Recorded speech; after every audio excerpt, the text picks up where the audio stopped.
What are the parent programs with that?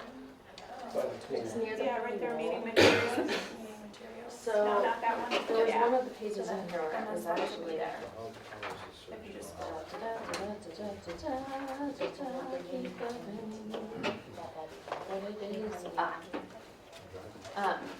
So, oh, those are the setbacks.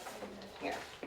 I think it'll be pretty So far it down. does go into the These are all the minutes from the small. previous meetings. Yeah, there's 94 pages. Right. And it's the last one in board pack, the last attachment, or whatever, last document. We went past it. The pool's here, that's where like the shed and There, stuff yeah. is. Landscape. Yeah, keep going up. And we're not 50-foot wetlands, that's. No, it's not in there, it's right by the pool. It's not in the wetlands. Right there. Right, no, it's the 50-foot setback for Few wetlands. pages ahead, but that's the, okay, good, that's what you're. Yeah, it's not a So slide what sheet. happens if they don't come up with Scroll through it. estimated total cost? Can Emma send it to us? I just sent it to the ACSD webinar. That's what Will told me to do. Oh, I thought that was the ID thing. He's also looking. Yeah, I sent that one too. This one? Yeah, that's the one I just sent to the webinar. Okay. And I'm waiting for Caitlin to tell me which one to We send. don't Right. donate. No, No, we no. say There it is, that presentation permission here. to build if they get the money, right? We're the ultimate people and it's least to the regular. Are we ready Right. to start, Will?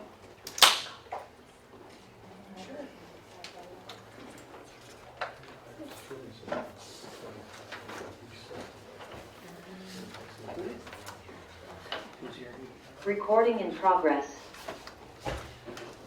I would like to call the Addison Central School District meeting to order. Today's date is May 22nd. The current time is 6:32 p.m. I do have one correction on the agenda. Under report of the superintendent, it should have been labeled as an action since we will be approving the appointments, but everything else is correct there. Okay, so the next order of business is to do introductions. So I would like to start with Will. Will Hatch, Technology Director. Steve Orzak, Middlebury. Lindsay Hescock. Mary Heather Noble. Brian Bauer. Joanna Doria. Nicole Carter sitting in for Peter Burrows. Trisha Allen, Suzanne Buck. Chip Malcolm. Ellen Whelan-Wiest. And Barbara Wilson, and then folks from administration in the back. And Heather Crowley, Executive Assistant. Matt Carenti, Director of Finance and Operations. Caitlin Steele, Principal of the high school, here as Director of Teaching and Learning. Excellent, thank you. The next, Um, oh, I'm sorry, Jason. Jason Chance, how's it going? Thank you. See, I've asked Lindsay to be my eyes, so see, she was doing her but I job. start going like this. I'm Yes. running. Thank you so much. Okay, the next order of business is time for public comment. First, we'll offer public comment for folks in the field or in the room. Please raise your hand and please limit it to 3 minutes. Is there anyone in the room that would like to make a public comment? Mary. Hi, my name is Mary Slozar. I think most of you know me. I wanted to come and talk with you all a little bit about family engagement. I heard in the last board meeting, Suzanne mentioned that the policy committee is going to be revisiting the policy on family engagement. And I just wanted to raise with the full board that this isn't just about putting a new policy in place and writing new words on a page or downloading something new from VSBA. This is a real cultural values decision that I think the whole board should be really thinking about and considering and making a decision about what we care about on this issue as a school district and how we want to move forward with that. So I want to raise to your attention that the AOE actually has a toolkit and a self-assessment guide on family engagement built on decades of research showing that you can't improve schools without families, and laying out lots of great strategies. And I think really an awesome self-assessment tool for our school district to take a look at themselves and then ourselves and then step back and figure out what to do. So I'm happy to share that link with you all later. It's also in the link to included in the CPAC event follow-up meeting that we forwarded along to you all too. I'm here in my capacity as a parent, community member, not in the CPAC, just to clarify. But thank you. I just, it's really important, and it's not just for the policy committee. This is a systems, culture, values discussion. Thanks. Thank you, thank you. Anyone else? Okay, is there anyone participating on Zoom? We have no attendees at the moment. Okay, so then we will move on to the next agenda item, which is the recommendation to approve the minutes. There's, again, as was true last meeting, we have quite a bunch of meeting minutes to approve. So what I would like to do is recommend that we do them as a block, because it's so much easier in the tools that we have to be able to record it as a block, like we did last time. Is there any objections of doing it? Steve? I have one comment, Chair. Okay. I don't know which is first. Was it Steve or? I saw them both sort of at the same time. I saw Steve first because he's in my, Okay, he's so I in my, said Steve. you know, Thank right you. close to me. It's just a comment that the meeting on the 8th, I believe, was the one in Shoreham, correct? Yes. That was not a special meeting that I remember. No, it wasn't. And I couldn't copy, sometimes I'd print out, and I could not print out those minutes. I could print out everything else, but I could not print those out. So I just want to make sure that that doesn't get labeled as a special meeting. That was a scheduled, regular board meeting. Right. And Steve? I will once again raise my objection to approving these in block because, again, there are many members that were not here for certain meetings, and it has been tradition to abstain when you are not here to approve the meeting minutes. Mary Heather and then Lindsay? I will just say the approving as a block is for my ease, but I'm totally fine with recording, with doing individual motions. That's fine. So if we do want to make note of folks who have been absent and who would prefer to abstain, I'm fine with that. So if we need to do that, that's easy for me to do. Okay, thank you. Lindsay? Chip mentioned the May 8th meeting. I couldn't open it either. Last meeting, there was one set of meeting minutes that I couldn't open as well. I don't know, it was only, I don't have Word on my computer, so all the others were PDFs, so I don't know. I'm just raising that concern to make sure that they're all PDFs so that people can access them, please. Yeah, and I did notice, and at first I had difficulty, but in my case, it actually downloaded the document as a Word document. So maybe that is the issue. If it's not a PDF, it doesn't behave the same. Mm-hmm. I did notice that it was labeled, the file was labeled as special meeting, but the header within the file was correct and designated it as a regular board meeting. Was everyone able to actually review the board meeting minutes from the 8th? Yes. Yes. There's also a typo in the minutes of 5-3. The title for today's special meeting, should be special meeting. Okay, so let's, so then I guess let's go through them one at a time. So let's start with May 3rd. Can I have a motion to approve the minutes for May 3rd? So moved. I'll second. All in a, okay, so now is there any discussion? So it's in our agenda that's spelled incorrectly. Yes. That needs to be changed. But not on the minutes, right? Any other discussion on the May 3rd minutes? If no other discussion, then I would like to approve the minutes. All those in favor of approving the May 3rd minutes, please respond by saying aye. Aye. Any opposed? Any abstentions? There are two people who weren't there. Two people were not there, so would they abstain? Yes. Any abstentions? I don't know what we're It's voting May on. 3rd, May 3rd. Usually it's I will abstain. Yeah, that should be Brian.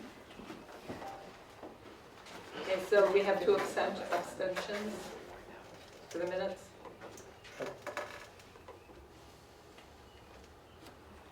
Okay, moving on to May 9th, May 8th.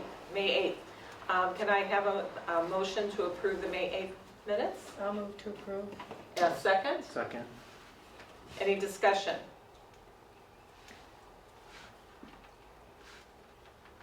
Thank you. All those in favor of approving the May 8th minutes, respond by saying aye. Aye. Any opposed? Any abstentions?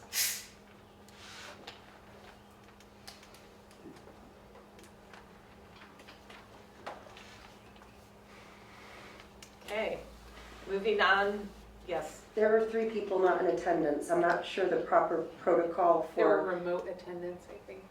or Yeah. they were all, okay, so everyone was there for that one? Everyone was there. Okay, Yeah. sorry, excuse me. Shouldn't have said anything. Excellent, okay.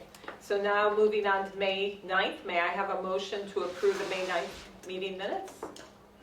So moved. Second? Second? Any discussion on the May 9th? Hearing none. All those in favor of approving the May 9th meeting minutes, respond by saying aye. Aye. Any opposed? Any abstentions? We have. Okay. Moving on to May 12th. Can I have a motion to approve the May 12th minutes? So moved. A second. Second. Any discussion? Hearing none. All those in favor of approving the May 12th meeting minutes, respond by saying aye. Aye. Any opposed? Any abstentions?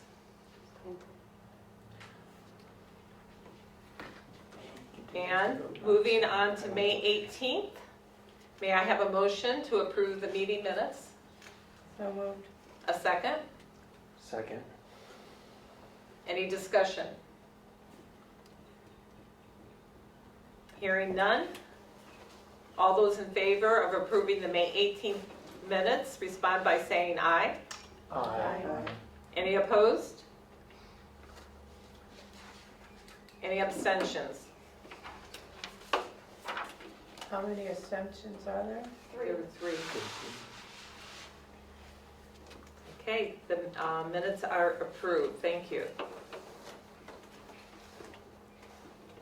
One last one, Oh, there is? the 18th.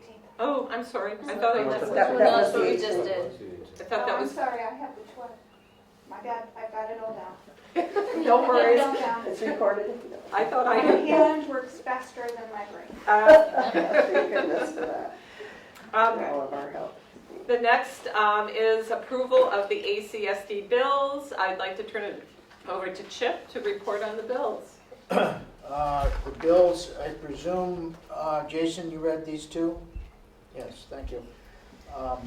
Usually I get called if somebody hasn't done it, but the first one is the general, there's only one set of bills since our last meeting. In the general fund, there was a total of $548,929.02. There was a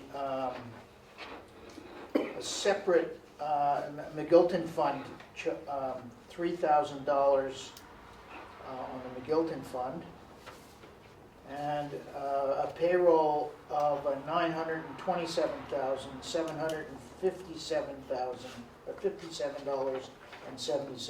927,757.70. Jason and I read those. Apparently there was no problems, not by me and by Jason, so I move we approve the bills. And I have a second. Second. Oh, And- Jason, Was that he a? was raising his hand though, I think. No, okay. Okay, and any discussion? Okay, hearing none. All those in favor of approving the bills, please respond by saying aye. Aye. Any, opposed? Any abstentions? The ACSD bills are approved. Next, we're moving on to the report of the superintendent. And we have Nicole here representing us since Peter is not here tonight. Is there any words you want to say in the beginning here? I'll let you just take over the next couple agenda items and Okay. thank you. Hi, everybody. It's nice to see you all. Beautiful day. I am sitting in for Peter to introduce 3 parts of the report of the superintendent tonight. The first part is an update on the strategic plan for equity, and we have a guest who will, she's much more than a guest, who will be here to walk us through that.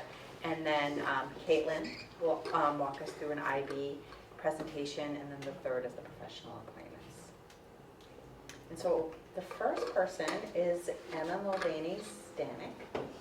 And co-chairs of the team, can we join at the table for 10 minutes? Yeah, Is that sure. separate? Yes. Might be sliding right next to you. No, that's fine. Should grab Those it. are going somewhere Here, else. that's where we're over here. I will take it. Or keep them. I'm gonna go for that. Oh, that's so kind, thank you. You two want to sit next to each other?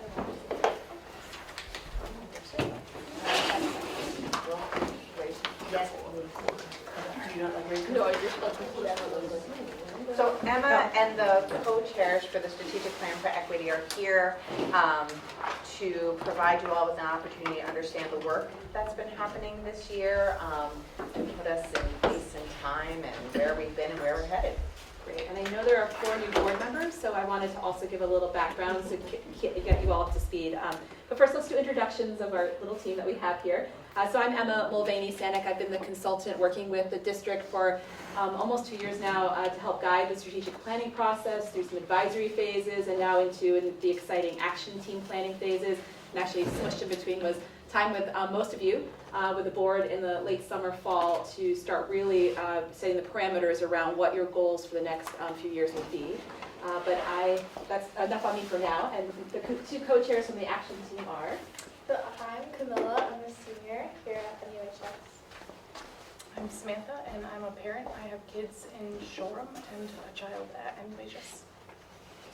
And so we planned about a 10-minute or so presentation to just give you a high-level view of where we're at and what's to come next, and to leave about 5 or so minutes for any questions folks have. That's kind of our plan. The presentation slides are in your board packet, but I'm going to go through them because I know you have sometimes viewers at home or people who watch it later. So I'm going to speak to just the first parts, and then the co-chairs are going to take over kind of the real meat of it. So, use one of these that I pointed at. You gotta make sure it's on the side. Okay. Thought I turned it on. That's okay. No problem. Blinking. There you go. Okay. All set? Great. So this should look familiar because you have, some of you at least, have been on this journey so far. So we began, believe it or not, way back in November of 2021. This is when the advisory committee was first formed, which was the first real community engagement element of this process to make sure we had folks at the table that included students, caregivers and families, staff who are not from central office, staff from central office, to really start to create what are we hearing from the community. At the same time, you had a big deep dive of data collection from students and families, as well as data crunching from your standardized tests and behavior and discipline kind of data run by a different consulting firm. And so we brought that all together. The advisory committee itself started meeting in December, really in earnest in January, and worked through the rest of that school year, and then looked at all that data coming back from, it was the Hanover group that handled the data. At the time, they also worked on creating an initial equity definition, because starting with a lens around equity, we needed to make sure we were all using the same term and concept. So they put that all together. They worked right up into the summer, took a little time, and created a final presentation to the board in August to review their particular opinions and what they had refined as what they thought should go into the ultimate goals, mission, and vision for the school district. And then those of you who are here were part of the work in that fall to really work on the components of the board to formulate what the goals would be. There's 3 big goals which we'll share. And then looked at the mission, vision statement. We worked on, whatever they're called, theory of action steps, and a few other components, and a few series of board meetings, a small little subgroup. So there's a lot of deep board development over the course of about a 2-month period or so. And then in order to actually start to then look at the strategies and action steps, so to implement, how do you get to those goals and how long should the strategic plan be? And most importantly, so you don't have a 50-page strategic plan that would be very hard to implement in an impactful way, how do we then bring together a new group who could bring some new perspectives with those same principles of youth engagement, family engagement, staff engagement of all levels. And so that's what formed the action team, which I'll mention in just a second about who's on that team. And they have been hard at work since January, putting together really thoughtful strategies and action steps that would move the district meaningfully forward towards these 3 big goals that the board adopted in October. And they, more importantly, developed an equity rubric, an impact tool to really look and think about when they're putting these strategies and action steps forward. And narrowing things down so they would really have a very narrow list so you could have a high impact and high outcome for these goals over the next 5 years. So not everything will be in this plan because it's not possible, right, to do that well. And so we'll bring that to you soon when the action team is done, which we expect to be next month in June. I'm going to go through the first 3 slides and then pass it off to these co-chairs, and then we'll take questions at the end. So if you have a burning question, please write it down, and I'm happy to go back. So just very briefly, the action team has 4 students on it from different levels of the high school, 3 parents or caregivers, 3 educators or staff from different parts of the district, 1 building-based administrator, and then a few folks from central office who helped to round out a lot of the stuff that, you might remember, goal 2 is around access and a lot of district and system issues, so it really made a lot of sense to make sure that we had folks at the table who could help round out those pieces of the conversation. There's particular intention, because this is an equity-informed strategic plan, to make sure members of underrepresented communities were on the action team, because that would sort of be out of step if you don't have that intentionality in the design of who's there making these recommendations.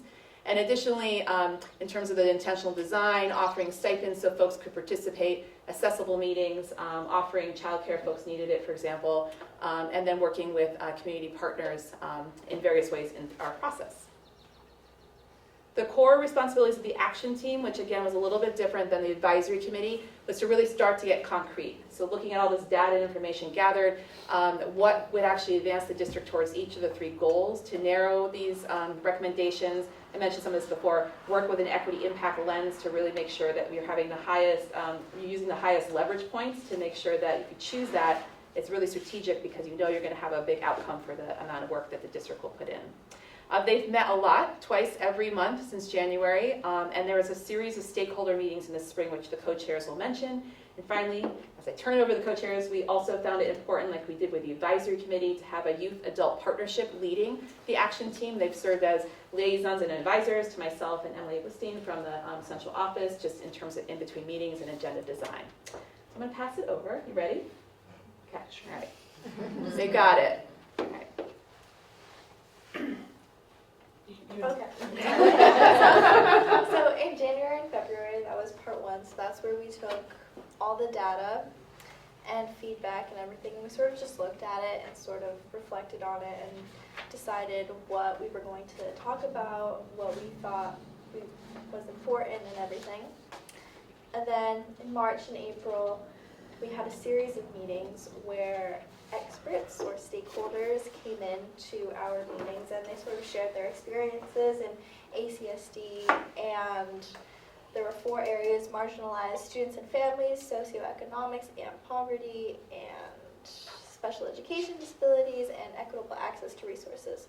So it was actually very helpful to sort of hear everybody's opinions and thoughts and experiences, especially since it's a decent-sized panel, but it was sort of very helpful to get lots of more perspectives. I think the questions that we ask the experts are, what is our district doing well? And where can our district improve in terms of equity around the focus areas? And what stood out to me in that part of it was that it was much easier and the list was much longer for what the district needs to improve than what experts were able to tell us the district is doing well. And that, as a parent, was, that felt big. So then we're sort of moving from part 3 to part 4. So we sort of took what all our experts said and sort of, we kind of just like wrote it down. And then we sent a survey out to moms and MUHS, and there's 24% response rate. And what the survey was like, we listed the action step. And then we were like, do you think this is very important, important, semi-important, or not as important? So that sort of gave us a good idea of where the student body stood in ACSD, of whether, oh, we think this is really important, whether that's not as important. So that sort of gave us a greater perspective of the student body and where they stand with all these action steps. And so now we're sort of finalizing and looking at what we can sort of smush together, and it was a lot. So we're sort of just trying to finalize and narrow, and as Emma said, sort of we're using this like T-chart tool, sort of figure out like what can we do that would have the greatest impact. And because as she said, like if you have like a 50-page strategic plan, none of it's going to get done. So we're trying to sort of narrow it down and do it the best we can. I think it's important to note that we, while we're presenting a document with what we feel are priorities, the students spoke and they feel it's all a priority. And so while our group is not going to be presenting to you every idea and every action step, it's important to note that the students want it all and deserve it all, and that's what they were saying in that survey. And I think with a 24% response rate, that's a lot of students saying, you know, action needs to be taken. And I think that also says that there's, you know, a 24% of the student body that is willing to be a part of that change, which is a huge percentage when you're talking about kids. One other note I'll just make about the youth survey. We'll share that analysis as part of our final, documentation and recommendations at the end, so you can see that. But we asked at the end of that survey if there was anything else, if we missed something completely, please let us know. And the vast majority of students either didn't put anything at all in there, but a lot of them said you've covered it between all of these different strategies you've asked us to rank.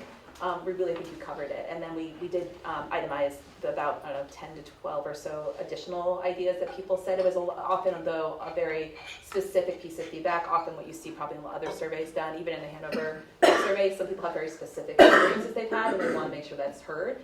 But we did capture that as well. But I found that to be a really interesting piece, because I was curious if there was some big glaring gap that we still had when we were putting out this initial sort of balloon to see if we were headed in the right direction.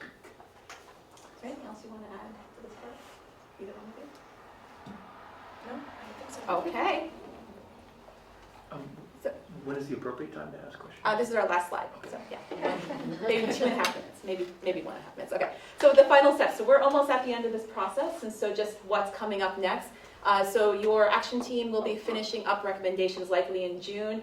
We're going to make sure there's not any unfinished business. This sort of happened with the advisory committee last June as well, where summertime is just a hard time to get people engaged. We're going to try to stick our landing in June, but we might peek into the summer, but certainly get you something very soon.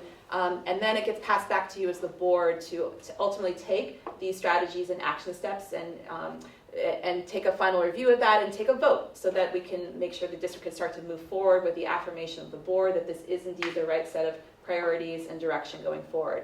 That will not be an in-depth timeline, super in the weeds document. It will be your original 3 goals, strategies, and then action steps. And then from there, in the fall, it goes back to whomever your new interim superintendent will be, and a team of folks to start working on the implementation of that. So how do we sequence over 5 years? How do we, what comes first? Where is the district best positioned to start moving some significant change? So there can also be benchmarks and realistic evaluation points, so there could be that accountability, so that you all are keeping it accountable as the board and oversight, but that the community and your students also know what's year 1 versus year 5 goal, so that expectations are clear and you're starting to really continue that just a really healthy engagement that I hope this process has really felt like it's kickstarted over these last 2 years.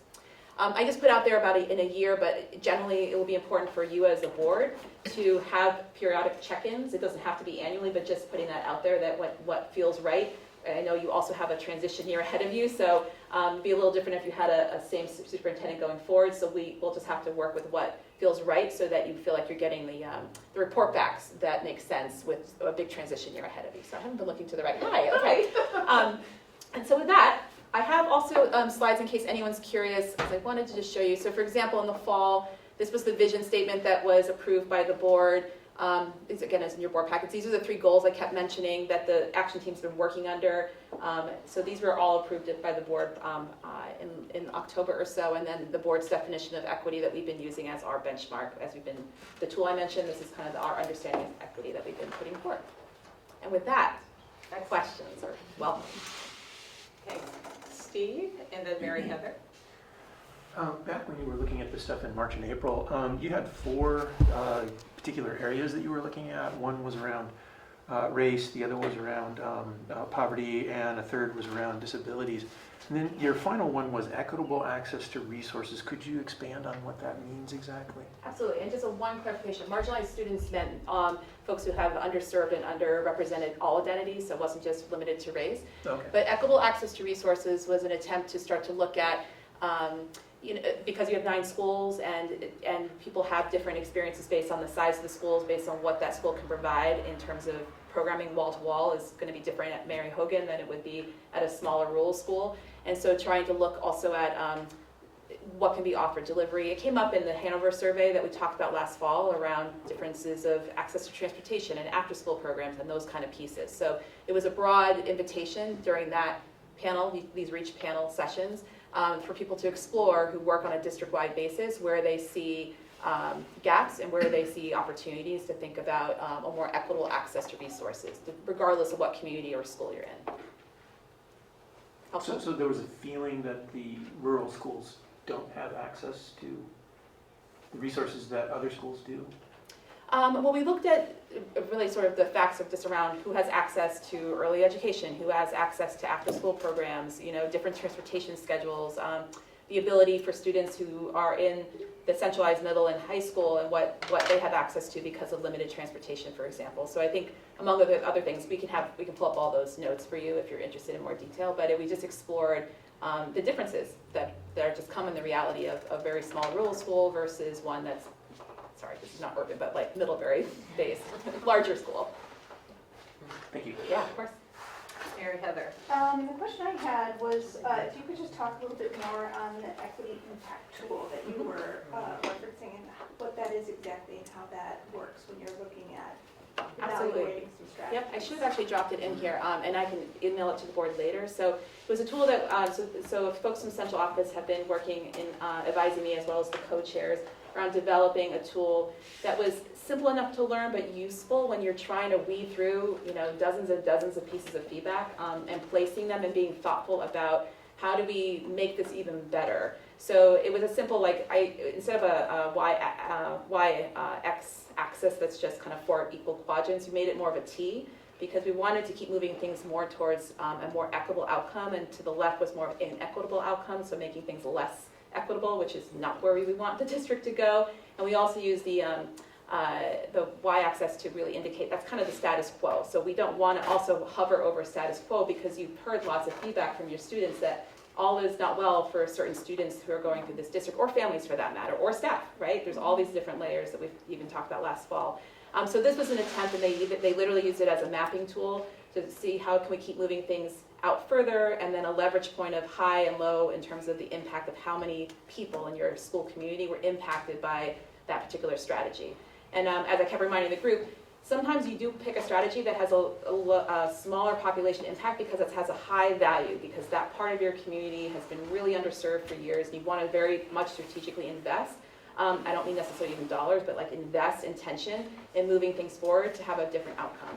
And in the beginning of the advisory committee process, we explored a lot about language access because you had some Spanish-speaking folks engaged in that process, and that was pretty eye-opening, I think, all would say, including myself, around accessible meetings and communication with families, and there's already stuff the district's been implementing from that. So anyway, that was the tool used, and I'm happy to, I don't have I it in just this. successfully added it. You did? That's the last I'm slide. sorry. I don't know if I did. I should have said, I hope I did.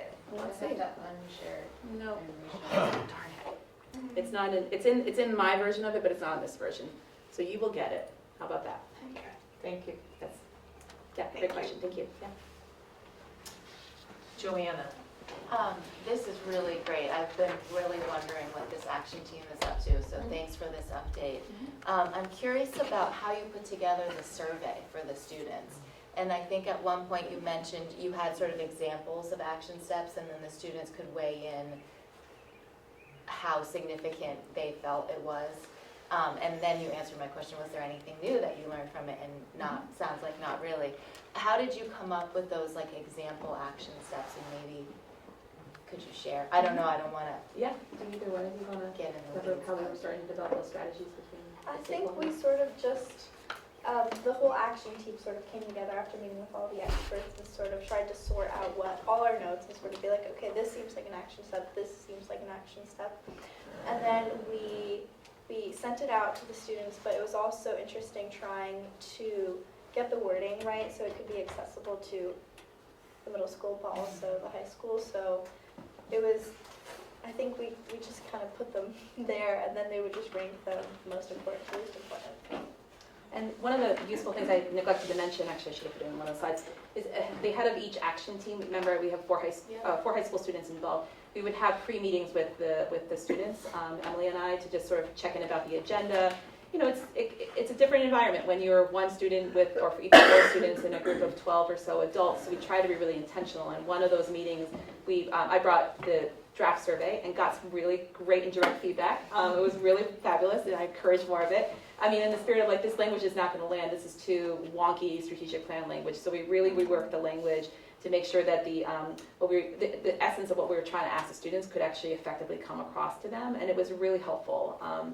So yeah, and then it went to a Google survey format. And I will say the middle schoolers knocked it out of the park in terms of their response rate was something like 40-something%. Nothing against the high school, so the 24% is together high school and middle school. But still, I mean, when you do surveys in general, you're doing great if you're hitting 20%, usually 20 to 25%. Yeah, awesome. And we only had it out for about a week or so because we were trying to fold it into the action team's work in May. So thank you for clarifying that 24%, because that was going to be my question. Like, was there more middle school versus high school, or the other More one? middle school, yeah. And this will all be in that detailed document that we'll share. Joanna. It might be in the detailed document that you're going to share. I was curious about who you brought in for experts too. For the same question. I think they can share. I'm looking at Emily. I'm pretty sure we will share that full list in our final report. It's I in don't the know what. meeting minutes, great. I've given little updates on the action team page. I think I included who the experts were that were invited. And the other thing that is important to note is that we intentionally designed this committee with folks who we consider experts too. And we really talked about what experts means intentionally, and talked about it being both personal and professional experience. And so for each panel, we had members of our existing members of the action team plus newly invited members. So each time, like Camilla sat on one of the panels, we invited folks from the action team to sit on that. And the only other thing you guys did such a good job. I'm just listening with what I know and what's been presented tonight. There was a running document through this whole process. So at the end of each meeting, we had the 3 goals that the board presented, and then we added to it. So we added strategies and action steps after each meeting. And Emma would update us and let us know which new ones. So after each expert meeting, after each meeting that the action team had. So that's the big document that we were working from each time, and that's the document that they then pulled from to give the survey to the middle and high school students. So it was the same material that was just built upon. So we were continually saying, what else are we missing? What else are we missing? Would have felt very familiar to those of you who were in this process on the board when we would have a session and I would go back and rework it with the subgroup and then bring it back. It was a very similar sort of generative process. Any other questions? I have just one comment. Obviously, the actions are the important parts once we've identified all of this leading up to that. And, you know, I'm impressed by the 4 categories, which are huge categories, obviously, some of which we as a board can, either how we put out resources or policy or anything else, having a great impact on. Then there's other ones, such as poverty and whatever, which are societal problems that affect everything, okay? As far as participation, not just of students, but of anybody who's in whatever category as to how they participate in our society. And so they're sort of different, and I see it from an action item from a board's perspective or a school district's perspective. On the other side, how do we deal with the big problem of poverty from a school system other than trying to impact on those students who potentially fit that category. So to me, it's sort of overwhelming a little bit, so I'll be interested to hear the action, because I can identify things that I think would work on, I mean, conceptually, from some perspective. I don't know how I deal with some of them, me personally, or in setting a policy to have an action that's going to improve it. Right. So. Well, spoiler alert, it's not going to be solved poverty. I mean, that's not going to be something that you're all going to be voting on. No, I understand that, but it's I still, totally hear you, though, yeah. I just Yeah. have this Yeah. picture of different things. And Steve's first question about resources or equitableness between, because part of the reason we didn't proceed, other than COVID and all, with the facilities master plan and some of the changes that might have come from that, was waiting on the whole equity part of that issue too, as to whether it could be dealt with in a way without closing schools or with closing schools or whatever we're going to do. So the equity part from that point of view is really important. But I also have a concept that I can put in. The poverty one, I have a hard time trying to figure that one out. All of those 4 categories are really like another lens for which people were looking at, like advancing this goal, but keeping in mind, you know, the unique experiences of folks who are experiencing poverty or families experiencing poverty or marginalized identities, the unique experience that folks are experiencing when, you know, the success goal, which is, actually I have that up in front of me, you know, that the district creates a learning environment will inspire passion for learning, etc. So really looking at it from that lens to make sure we were looking at all angles of it, to then find out these action steps. We plan to, and Emily and I were just talking about this, also show you what we did not include that was in the really long generative document in the final recommendations, because, you know, you ultimately will make the decision. So if you see pieces that were, ideas that were generated along the way that the action team, for whatever it's worth, didn't prioritize for the final cut, you could pull things, you know, in or be inspired. There was also a whole list of things that we actually really considered low-hanging fruit that didn't even need to be in the strategic plan, that we'll refine for you, that we think would be easy to implement soon. I won't say when, but like very soon. It wouldn't even have to be something, but it was that were discovered throughout this process as something that would really help advance the district, but could be pretty easy, frankly, and doesn't need a whole lot of you know, work to implement in 2 years from now. Julian, sorry, I have another question. I'm curious how, like, your work and your work and your work has it been influenced by going through this process, like your current work, how strengthening MTSS is either woven into it or is it separate? It's definitely not separate in any way, shape, or form. I think the intersection is there's a lot of work to be done to strengthen MTSS, and I think this group is naming a lot of the items. And I think once they become more officially, perhaps sanctioned, that'll help to implement MTSS with more rigor and more attention to the students who are most vulnerable right now. And I think, I mean, in terms of, if I put my curriculum hat on, we'll be looking at IB next, like really thinking about our curriculum framework. I think that this causes us to think a little bit differently about how we would dig into that reflection process and who is impacted by it and how to attend to different groups in that process. certainly as a building leader, it's been really helpful to hear directly from students about their experience. And to start to think, I think it helps to shift the focus and to solidify the focus. And it's really powerful. Even today, we were brainstorming, Caitlin and I were in the same group, and Emma said, think big and bold. Don't think about whether it's possible, right? Think about, like, dare to imagine how it could be. And I think that's probably the most important. We don't often get to always do that. Didn't hear half of that, but. Right. And the reason I just wanted to add, if I may, just on the bold piece is because we're so strategically narrowing the strategies and making it not a 50-page document, that is the invitation for this district to think boldly, because then the impact will be that much more impactful, frankly, for students, which is the whole point of trying to be really strategic around making a big impact on a more equitable outcome for students. Well, thank you so much for coming in and giving us an update. I too have been really anxious to see how you guys are progressing and can't wait until the next step. So what would that look like? Do you think we'll be having a presentation of it, a document? Yeah, I think, so the last meeting for the action team is June 5th. Then we'll do some drafting, Emily and I, to make sure that this meets what everyone hoped to have the loose ends. So realistically, with graduation and whatnot, that will probably go a little bit into July, assuming that folks don't feel like they need a little more time.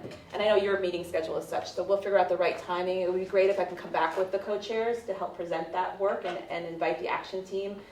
So, you know, if you're flexible, we'll just try to find the best time when we think most people will be able to participate. Knowing that, you know, we don't want to rush this either. We want to make sure that you have enough time to really be ready to receive it and work with it. So August at the latest, I would hope. So bring it all together. Yeah, that would be great. And I think it's really critical at the timing because we'll have an interim superintendent, you know, to really bring that individual up to speed as well as to what this work is and, you know, what additional work we need to do and verification, that kind of thing. But I'm excited, so I can't wait to get the final results and the next step. It seems like when we were meeting was such a long time ago, but it really isn't that long. But so this is great. Thank you so much. Yeah, no, of course. And thank you for coming. Thanks for Great. having Thanks us. for having us. Thank you.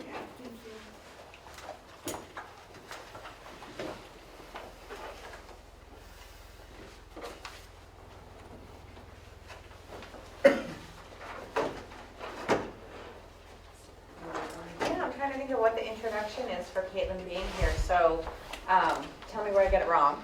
So when Caitlin stepped into her new position, she did a really close lean into with families and staff about concerns. And IB, not surprisingly, kept coming up as a theme. And so she dug in right away, and the result was a collection of data and then a sharing of that data in a way that we could all understand it. And so Caitlin's going to share that. Spoiler alert, this led to district leadership deciding to recreate this for all of our grade levels so that we have data across the board, K to 12. Awesome. Yeah. The only thing that I would clarify, the only thing I would clarify about that is I haven't really worked with parents on this theme yet. I've started with staff in our building, and I'll share with you at the end of this where I think we're going next. And I think that engaging parents and community broadly really matters, but I don't think that we have the capacity to do it in May, June. So I think that we might set that one aside to the fall. But let me show you what we did. So I think probably some of you have heard the buzz that now that Peter Burrows is leaving, we're going to let go of IB. It's not true. And so that was the narrative that I stepped into the high school with and heard the buzz in a different way as a building leader than I did as a district leader. And so I really leaned into that question with our faculty. And so this is a slideshow where I recapped the process so far for all of our district leaders. And then I updated it because we've continued the conversation. So I updated it to show you where we are in this conversation right now. And this is work that obviously sort of spans my two roles. right? Because I arrived at the high school where there was some tension and some buzz about IB, and then I was hired to stay on with IB like etched across my forehead as the curriculum leader for the last 7 years. So setting the context, that was the backstory. There was this obvious tension that just needed to be named and addressed. So at a faculty meeting on April 17th, I gave our whole MUHS faculty a heads up that this conversation is coming. We're going to now talk about IB, not about are we getting rid of it, but about how is it going, what's working well, what is not working well. And so I, was prepping them for May 3, and I said, but heads up, let's name this. Caitlin is biased toward IB. I am the district curriculum lead until July 1. Okay, but I really wanted to shine a light on this. So I'm biased because Vermont is currently very focused on building a coordinated curriculum as the foundation for this MTSS work. And the fact that we have such a robust PK-12 coordinated curriculum that we can talk about, that we can show, that we're now in the process of trying to make it more public-facing, so it's more transparent, letting go of that would be a significant step backward in our MTSS work. So I'm biased for that reason. I'm biased because Vermont requires proficiency-based teaching and learning, proficiency-based grading and graduation requirements, and the MYP, the middle years program in IB, comes with criteria built for us. So where other districts were building proficiencies, we were adopting fully baked rubrics. And the middle years program, as we know, goes 6th through 10th grade. So last year we took on the project, our high school faculty took on the project of taking those 10th grade rubrics and complexifying them on up so that they could also serve 11th and 12th grade. So now we have a 6th through 12th grade proficiency-based model that's based on rubrics that the IB provided for us. So it will be a significant step backward to let go of that system right now. Vermont really emphasizes transferable skills. In IB lingo, those are ATLs, approaches to learning. These are skills that transfer across disciplines that can then be used to apply in the real world. And so we don't need to create our own transferable skills, which our colleagues around the state have had to do. We have those, and they're thoughtfully vetted and produced by an international group. And the IB has the infrastructure and the professional personnel to vet their materials over years and continually improve them. And so we would be giving up a lot if we gave up our IB framework.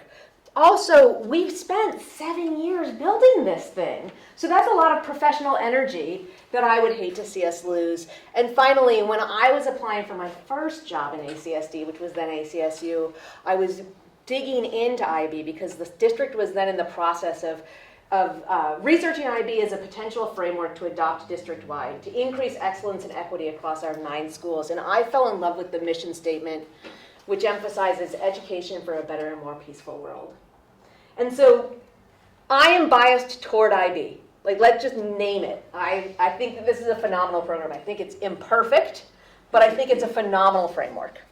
So I set that up on April 17th, and I said, but help me understand, right? So clearly I'm looking at this from a particular vantage point. Help me understand what your frustrations are. So the questions were, which of our frustrations are about the framework itself, and which are about our local approach to implementation, which are decisions that we have made that we could make differently. And which of these are about IB, and which are about the diploma program.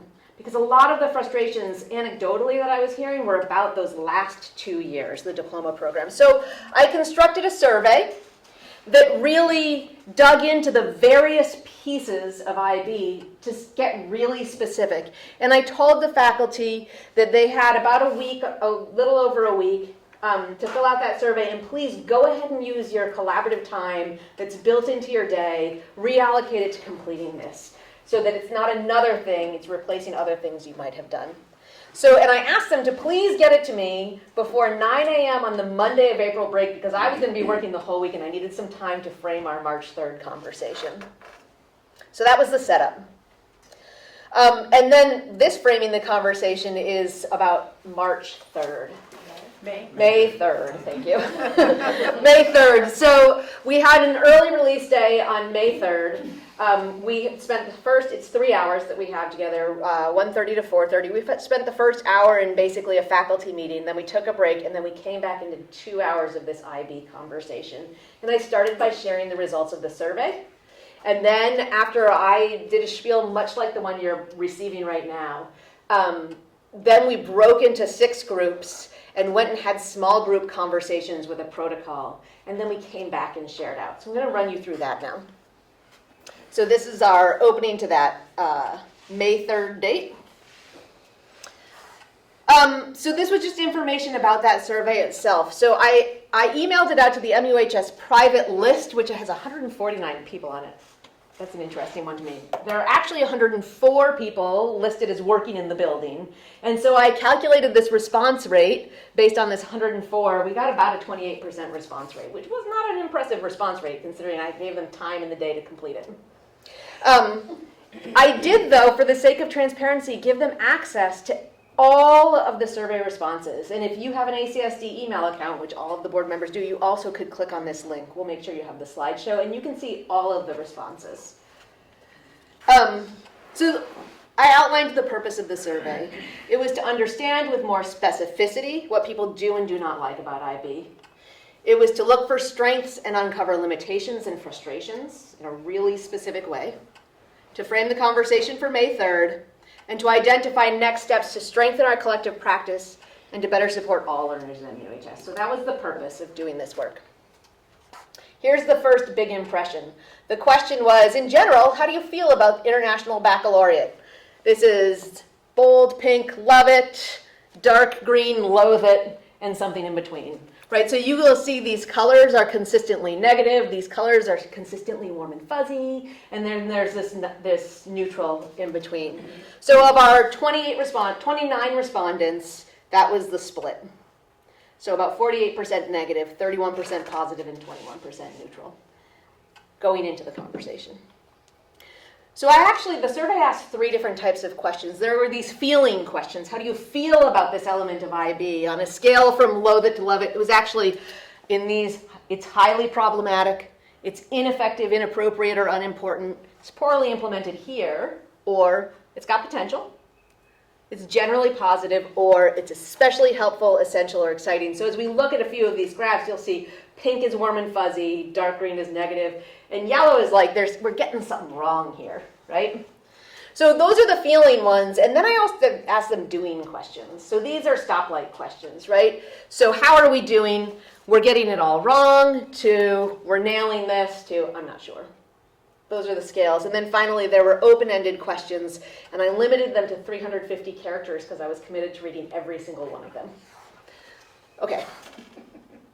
So I chunked it into sections. So I asked first about the core components. These are the components of the IB that they are apply to all of the IB programs. So the primary years program, the middle years program, the diploma program, and the career-related program, which we don't currently have, but I still have hope that one day we can bring our Career Center colleagues along with us.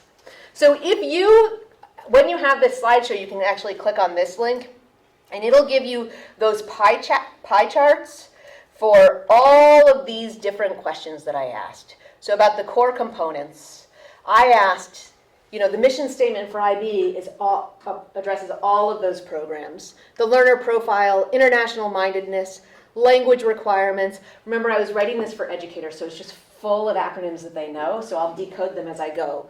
The approaches to learning, the approaches to teaching, that inquiry-based, concept-based approach to teaching. The guiding and supporting documents that are produced by the IB's approach to learning diversity, and this sort of sense that there's an elitism to IB. So those are the things that I asked them about in this category.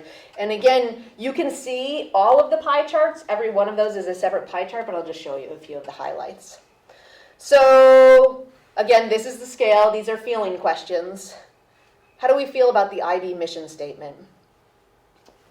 This is the especially helpful, exciting, that nobody loathes, nobody thinks this is highly problematic. There are 0 dark greens on this one. How do we feel about the learner profile?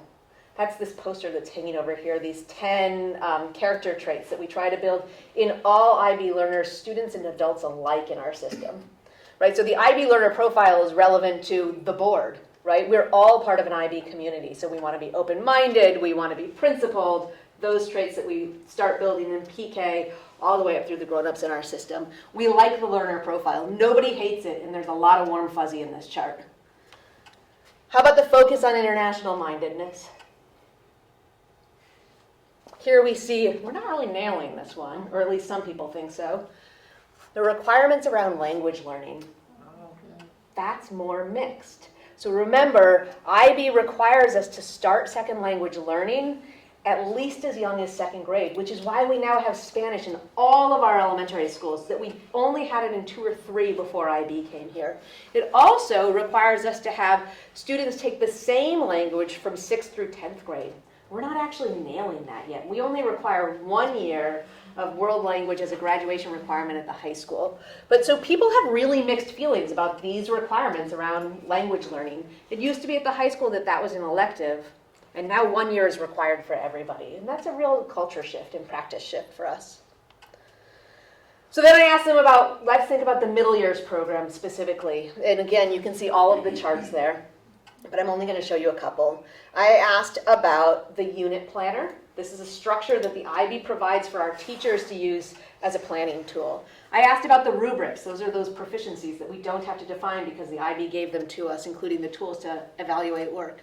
I asked about the subject group overviews. This is the scope and sequence of our curriculum that we're working on, that I just said, we're working on making this more accessible, more transparent, and available to share. That's next year's project. But it exists in our system, this scope and sequence for every content area. The global context, these are significant themes in the middle years program, much like the transdisciplinary themes in the primary years program. Interdisciplinary units, personal, and the personal project. So those were the categories I asked about for the MYP. Here's how we feel about these rubrics. Oh, that was a pleasant surprise. Here's how we feel about the interdisciplinary units. We're not doing much of these, right? We haven't really leaned into this, and our teachers are feeling that. There aren't conducive structures yet to make this easy. So that's work to be done. The idea would be that every student would experience at least one interdisciplinary unit, an IDU, every year. And we're not meeting that mark yet. Then I asked about the diploma program, and again, you can see all the charts. But here are some of the highlights. Oh, sorry. These are all the things I asked about. The rubrics, the courses, the fact that our courses are 2 years long, the full DP course load, the DP stress. And I think I asked specifically about student stress, but teachers feel stressed too around the DP. TOK is theory of knowledge. CAS is creativity, activity, service. EE is extended essay. So DP courses. This is how our 29 high school teachers who responded to the survey said they feel about DP courses. Notice, nobody has soft, angry feelings about it. If they don't like them, they really don't like them. But there's a lot of warm feeling there too. The full diploma course load. Stress experienced by DP students. Right? We've heard it. So when we get specific, I think we can see where we need to lean in and do the work. And that's what we're trying to accomplish, is to understand the pinch points and understand the work to be done, and then go set about doing the work. This is a significant problem. And I asked specifically about students. This is a problem for our teachers too. It's a different kind of workload, and in some places we've managed to accommodate that, and in some places we really haven't. And so that teacher workload is a real issue that needs to be addressed. But look, CAS has so much potential, right? This is this idea that students think about what they love and what they want to study, and they reflect on it and they document it, and it's part of their graduation requirements. It's only applicable at this point for our full diploma candidates, but this is a thing that has so much potential to draw students in that I wonder if we should be looking at that differently. Okay. So then I looked at, notice those were all the pink, green, how do we feel questions. And now we're switching into the stoplight, how are we doing questions. And so you can see all of the charts here. This is the big, I had to print this on 11 by 17 because there are so many charts. So I asked some questions about our departmental curriculum collaboration, our collaboration across the two schools, MUMS and MUHS, our documented shared curriculum, proficiency-based grading and reporting, our grade 11-12 rubrics. Remember, those are the ones that last year our teachers wrote based on the middle years program rubrics. Manage back. The balance of course offerings across content areas, the current distributions of preps across teachers, including students not taking IB exams in DP courses, which is a thing that we've done to increase access to that amazing curriculum. But how do we, is it the right choice? That's a choice we've made locally. Teacher workload, TOK, theory of knowledge, as a graduation requirement for all, and requirements around language learning. I asked it again here. So, and the year-long block schedule, which is our local schedule that is not beloved. Okay, so this is the scale now on the stoplight scale. Departmental curriculum collaboration. We love this. Not everybody loves it, but a lot of people love this. The MUMS MUHS continuum collaboration. We're not nailing that one yet. We've got mixed feelings about it. Manage back. But the good news is that before presenting these graphs to our teachers in that faculty meeting part of May 3rd, I had already shared that we're leaving Manage Back behind, and starting next year, we're going to be using Google Classroom for communication with students, Google Shared Drives for curriculum collaboration and documentation, PowerSchool for grading and reporting, and Manage Back only for those things that are very specific to the diploma program, where this tool is a communication tool with IBIS, with the International Baccalaureate Information System. So this will have a very small role in our school going forward. So that was awful, but we are already solving it, okay? And then we get to the year-long block schedule. We don't love this. And we are committed at the high school to starting in August or September, bringing a team together to really think about what is the schedule that we mean to be running to meet the needs of all of our learners for the 24-25 school year. So we'll dig into that work. And then I asked them about flexible pathways. And my bias shows up in the way that I worded these questions. I don't think we're nailing flexible pathways in our school. I think far from it. So I asked about issues related to flexible pathways, the perception that the IBDP is the best pathway to graduation in MUHS, the pressure that high-achieving students feel to take the full diploma program, the current balance of DP and non-DP course offerings for 11th and 12th graders, and the lack of equally robust alternative pathways. So we do have alternative pathways in our school. Students can take courses at the Career Center. They can do early college. They can do independent study. They do have options. But you can see my bias in how I worded these questions. I think we're not nailing it yet. So the teachers agreed with me, right? So the perception that DP is the best pathway, we don't love this. The pressure that high-achieving students feel to take the full diploma program, we don't love this. The lack of equally robust alternative pathways, we don't love this. So this is just here so you can see what I did if you're interested. We had 6 groups. I organized them to have departments represented across groups and different roles in our system organized so that we had diversity of perspective in each of those small groups. I gave them a protocol so that everybody's voice could be heard and so that the conversation led to a thing that we could make use of. And I gave them access again to all of those pie graphs, and I gave them an hour to do the work. When they came back, we only had not long to report out. And so we reported out in small groups. And I committed to coming back to the conversation, and I gave them an exit ticket. So this, you could click on this link. I probably shut it down. You probably can't actually see the questions. But I got 42 responses, and the good news is there were 42 people in the room at the end of the day, so that was a perfect response rate this time. And here's what I saw. In general, how do you feel about the IB? Here's the first 29 responses and the follow-up 42 responses. We have mixed feelings, but it's not an all dark story. I was really interested in this. In general, how do you feel we're doing at this stage in our IB implementation? Right? So remember, this was how do we feel, and this is how are we doing. And we see 0% think that we're nailing this. But this could use some tweaking category. This is where I think we really need to lean into our work. And then, so I brought that much to our whole team of district principals, administrators, and we decided that we wanted to extend that work beyond the high school, to really start to understand how educators across the district are feeling about this. And I brought that update to the MUHS faculty on our May 15th meeting. So here's a few more slides just talking about how the conversation carried on May 15th.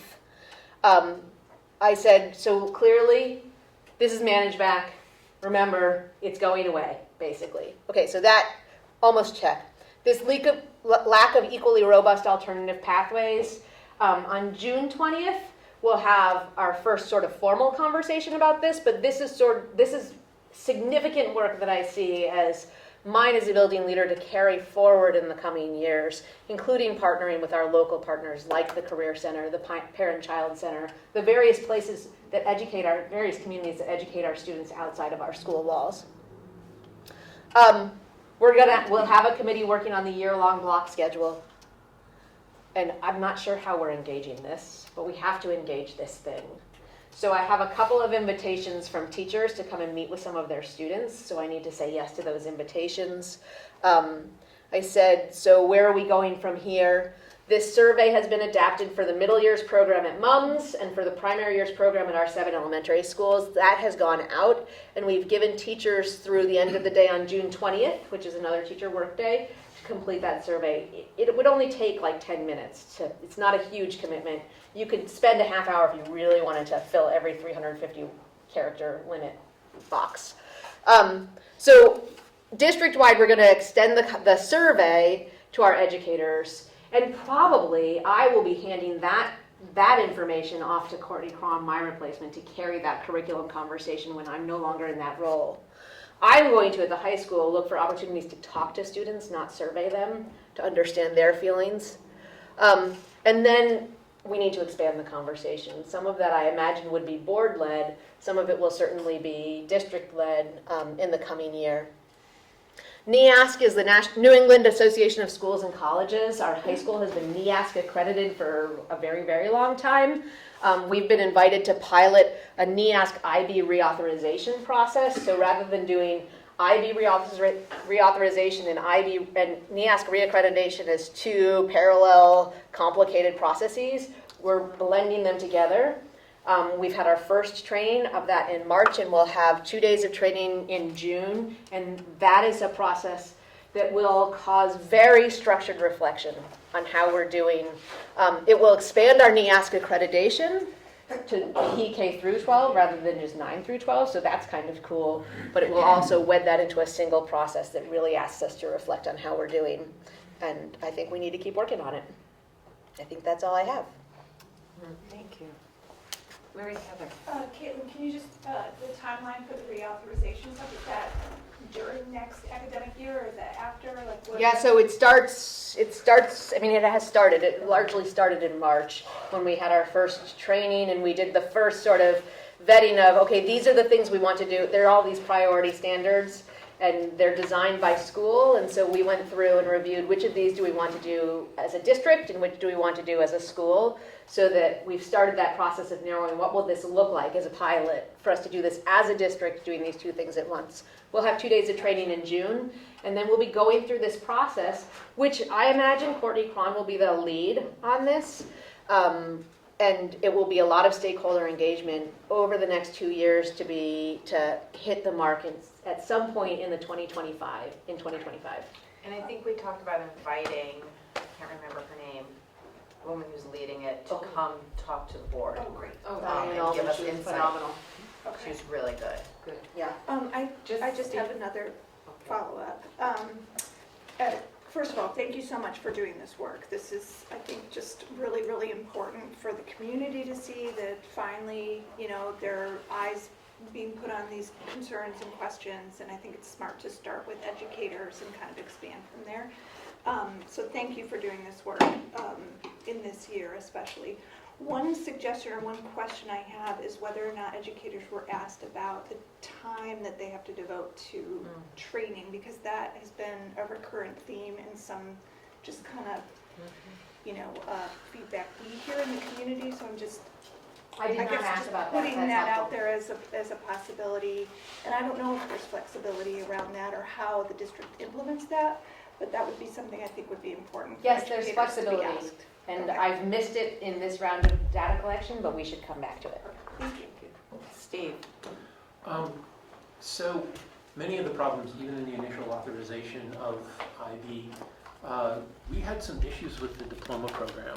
And it is my understanding that IB itself is looking at the diploma program and potentially revising it, mainly because it does not follow the inquiry-based learning system for the most part.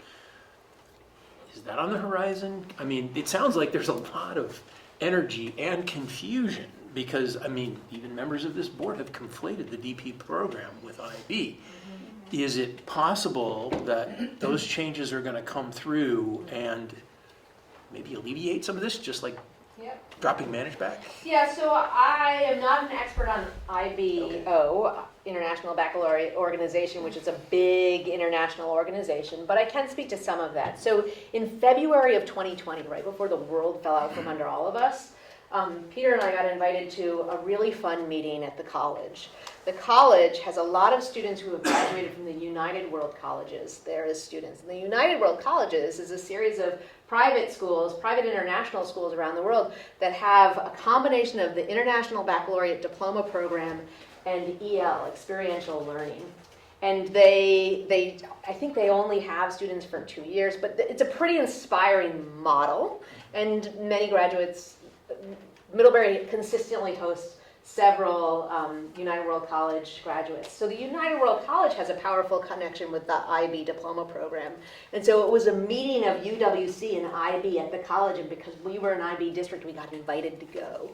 And the conversation was very much about how do we adjust and adapt the diploma program to meet sort of the evolving understanding of best practice in education now, and to alleviate some of that stress that we're seeing. So that conversation is definitely happening at the IB level. I'm not sure where it is in process, but IB does have a very robust, iterative, reflective process in all of their programs. The IB has also started, what was that? They've started an inquiry into student well-being. And so when I saw that coming through, I signed up to be on that mailing list so that I can participate in and track that conversation. We also have an opportunity to partner with the IB on a program that's about increasing access to the diploma program that's really puzzling through some of these challenges. So I've signed up as the principal, but I haven't recruited colleagues to join me in that yet because we're all busy and I don't want to overwhelm them yet. Okay, I don't know who was Ellen, okay. Thanks, Caitlin. This is great. A couple of questions. First, what was sort of the reasoning behind how you chose those charts? Were they the ones that just really jumped off the page one way or another?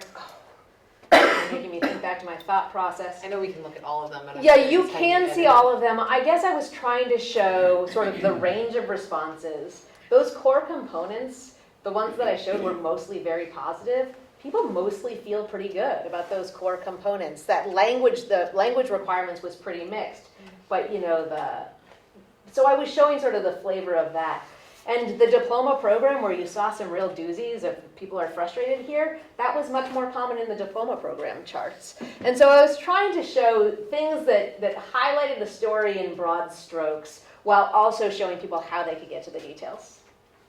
And then I was wondering if, on the flexible pathways charts, if you interpret those responses as sort of agreeing with the statements, more than just saying, and I can't remember exactly the language, but some of them was, you said that you were sort of laying out there what your theory is. So do you interpret some of those as people being like, yep, there is a lack of alternative pathways, or that's more of an agreement statement and that's what we're seeing in the results? I think so. I'm laughing because when I was geeking out about this over April break and I came home with my pie charts and I showed them to my 12-year-old, she said, Mom, these are leading questions. And she was looking at those and I was like, you're right. I mean, I've been trained in survey development. I slapped this together and those were poorly constructed. I think those 4 questions about flexible pathways, I think that my bias was showing, and I think that those results show that other people also were willing to hop onto that story, that we don't have significant, robust alternative pathways. Never would have passed a survey research class in grad school. That's okay. And then the other question that I had was, and this is not, I don't really know how to frame this around data or measurement, but so much what I thought that orange slice that you were showing us about sort of what I was interpreting as like there's potential, but we're not, we're not there yet. And I know that conversations that I have with folks with what I hear, and I think this is probably pretty true, is a perception that IB is totally inflexible and that there's no variation off the curriculum and it's dictated by this group of people in Geneva. And there, that's like a very strong sense. And I think there's so much nuance to the reality that I don't even fully understand. So I think just to throw out there that as we're engaging in these conversations with educators and as that expands out to more audiences, to understand more where those perceptions of inflexibility are and to be communicating where there's more flexibility than we may even really fully appreciate. There's so much more flexibility than we largely understand. And some of the misconception is coming down from my team and how we've rolled it out, right? And here's how we're doing this. It's almost all of it is open for reflection and for redirection. There are some things that are fixed, right? And the diploma program is the most fixed of all of them. But even within that, there's a good deal of flexibility. I think it's really important to remember that PK through grade 10, the primary years program and the middle years program, it's a framework, and our teachers write that entire curriculum, right? So there are, and then they can revise, they're expected to reflect on it every year collaboratively and to revise it every year. So we're always making choices. There's a ton of flexibility. And I think that, I don't think that there's a really quick way to shift that misconception as much as to get into the conversation and say, wait, we can make a different choice there, like our schedule. What are the elements of it? We did switch to this year-long schedule at the high school because of IB, because of our understanding about what was required in our implementation. And there are some things about that schedule that we're probably going to need to maintain. But the schedule writ large is open for debate and open for review, and we need to make thoughtful decisions about how to do it better. Joanna. Because I have such limited personal experience with the last 2 years of NYP and the DP program, something that a college professor said to me once really just like resonates over and over again. Like in his classroom, he can see a student that has graduated with IB experiences, like writing skills and critical thinking skills is just being elevated. And I guess I'm just curious, I know it's not part of the questions, but in like anecdotally, like we're 5 years into this, do the high school teachers feel like the learning profiles or the attributes carry through to them when they start teaching them at the high school level from the PYP and NYP years? It's hard for me to answer what the high school teachers think about that. Yeah. But I can say that one thing that I've heard repeatedly is we haven't yet seen a cohort of students who have been educated through the whole continuum, right? Yeah. So we all started at once, and they're coming on up through the system, but we haven't seen a student make it all, or a cohort of students make it all the way through that yet. So I think we don't really know.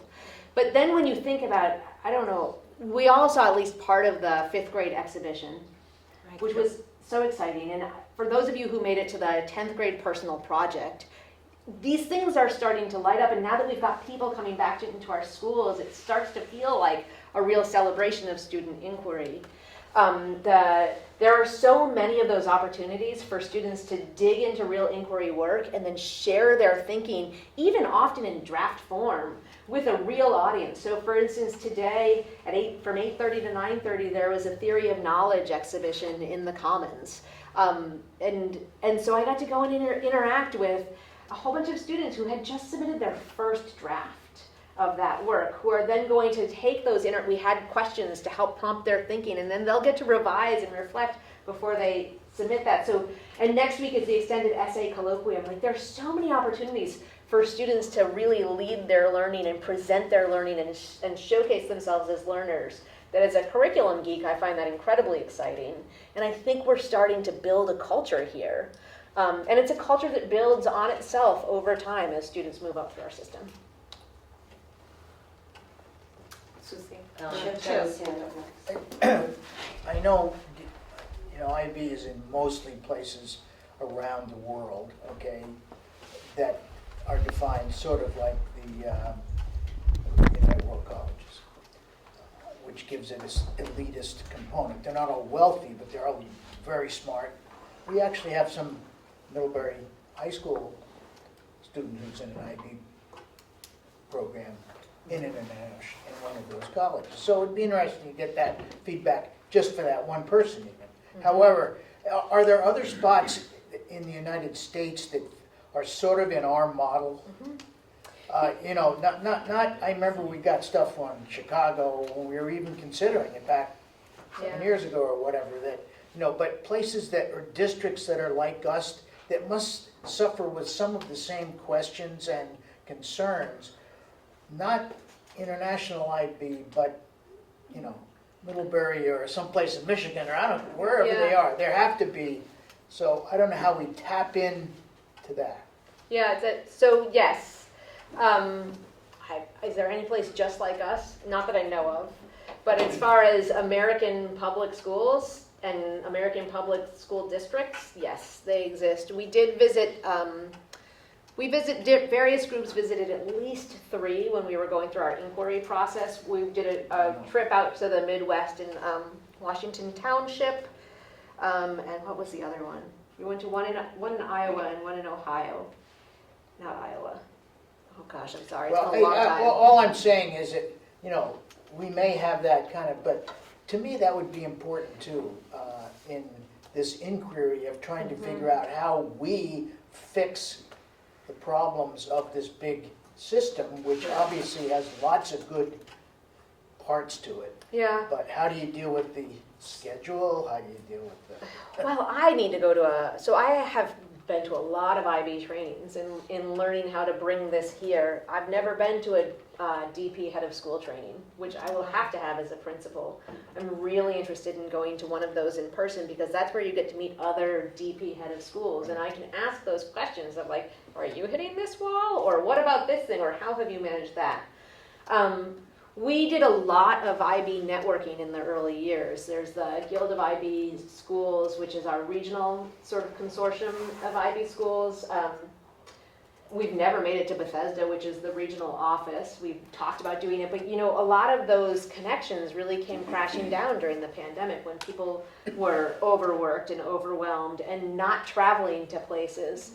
I feel hopeful that as the world, it feels really open right now, and as people feel less overwhelmed by just educating through a pandemic, I think that those connections will be really important for helping to understand how is this happening in other places. Our IB coordinators, though, do really network with other IB coordinators regionally. They do reach out and ask these questions. So, yes, I know you're tired. Oh, I'm sorry. So I'll apologize for these. So, for students with special needs, how does IB allow for accommodations around languages of, that requirement, which is very difficult for some students when they're struggling with putting their own language together and then be told they have to take a foreign language? Are there any opportunities for it not to be necessarily a foreign language? Like, could it be like learning sign language or something else that they might be able to manipulate and use better? So that's a question. When you talk schedule, will you be including your friends down the ramp? You know I will. I already have started that. Down the ramp, because that would be really cool to have more students there. And the last thing is, with my job at CCV, there's a lot of unused money that could be used by MUHS students in dual enrollment, concurrent classes, early college. There's not a lot of students from Middlebury that do any of that, so. Yeah, so the flexible pathway stuff is really, I'm very much interested in, and you know, we chatted that when their current interim superintendent, Tim Williams, came to chat with me about something, I was able to show him, look, your times are written on my board because I'm mucking around in our schedule and I don't want to step on that, right? So I've had conversations with him and with Jay Stetzel. We, in the end, didn't end up making changes for next year, but I understand the intersection of those two schools, the Career Center and our school, much better than I did before, which will be helpful as we really launch into this schedule conversation next year. We'll definitely include them as partners. And I think that other flexible pathways partners are regionally, I need to get to know them better and understand their offerings better.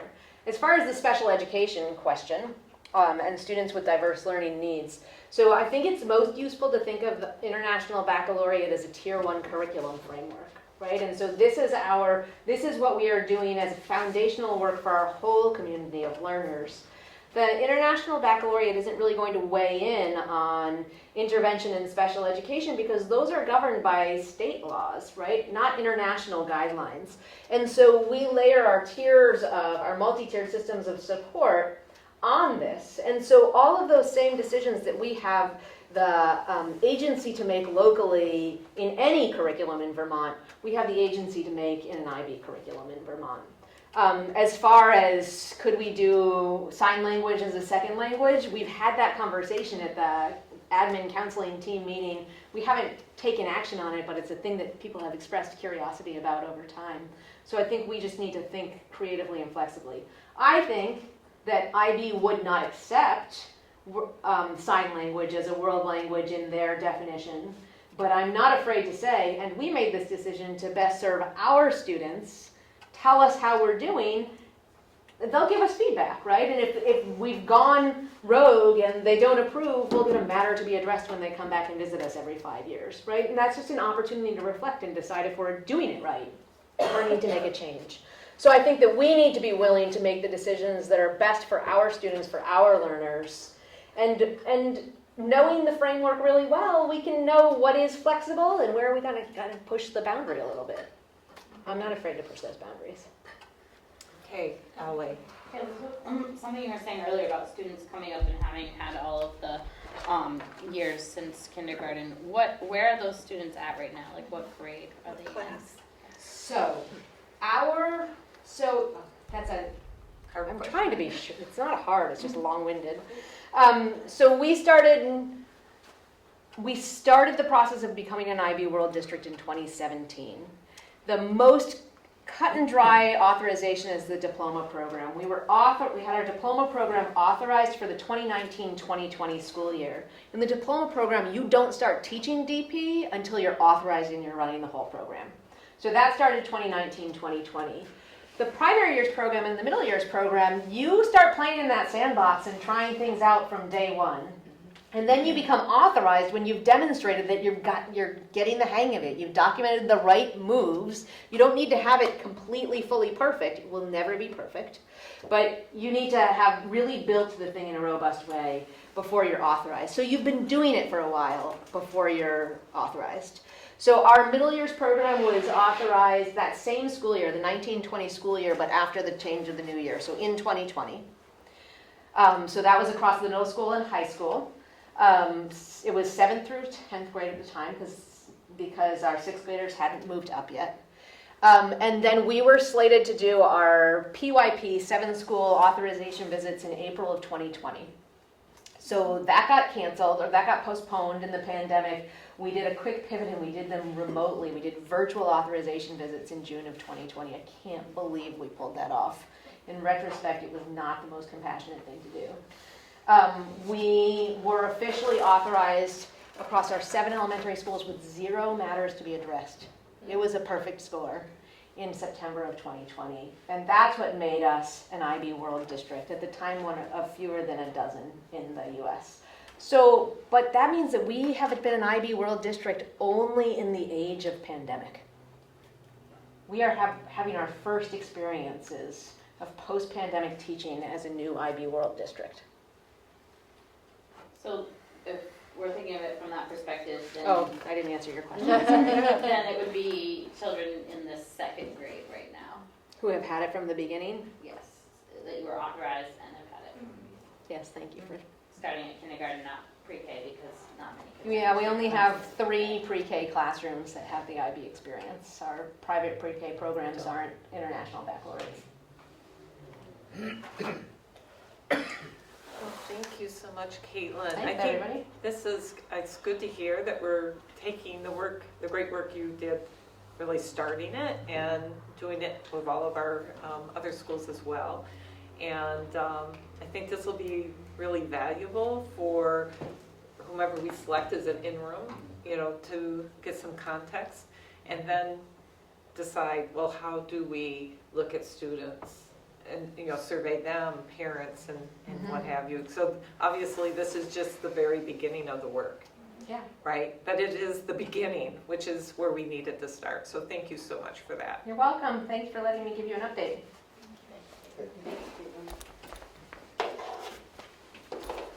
Okay. So the next thing on the agenda is professional appointments. Everyone should have seen that in board pack.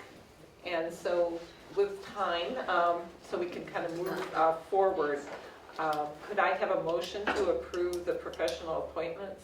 May I ask a question? Yes, you may. So, Julie Hagan, it says land and literature, is that supposed to be language and literature? Just so that we make sure we're Probably, yes. approving her for the right position? And we can ask questions once we get the motion on the table, if that's okay? I'll move to approve the list of Second. professional appointments. Okay, so discussion. Okay, so she's language and literature, not land and literature, is that correct? Yes. Probably, Okay, yeah. just wanted, I read that and I was Thank like, you, oh, Nicole. is this a different course that we're I was gonna say, teaching? new course, yes. Lots of walkabouts. Thank you. Any other comments, questions? Yes, Lindsay.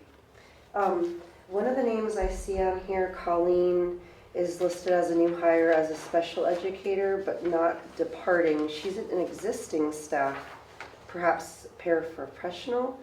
So it just makes me wonder, so if somebody moves into a different role, we don't see them as departing, we only see them in their new, so, okay, I didn't realize that, so some of the new hires might not actually be new hires, they're just changing roles within the district.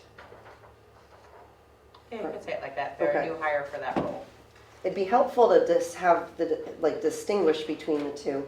Like at the last meeting, we saw an SLP as a hire, and we were like, woohoo! But now we see an SLP departing. We have a school psychologist. Woohoo! Yay!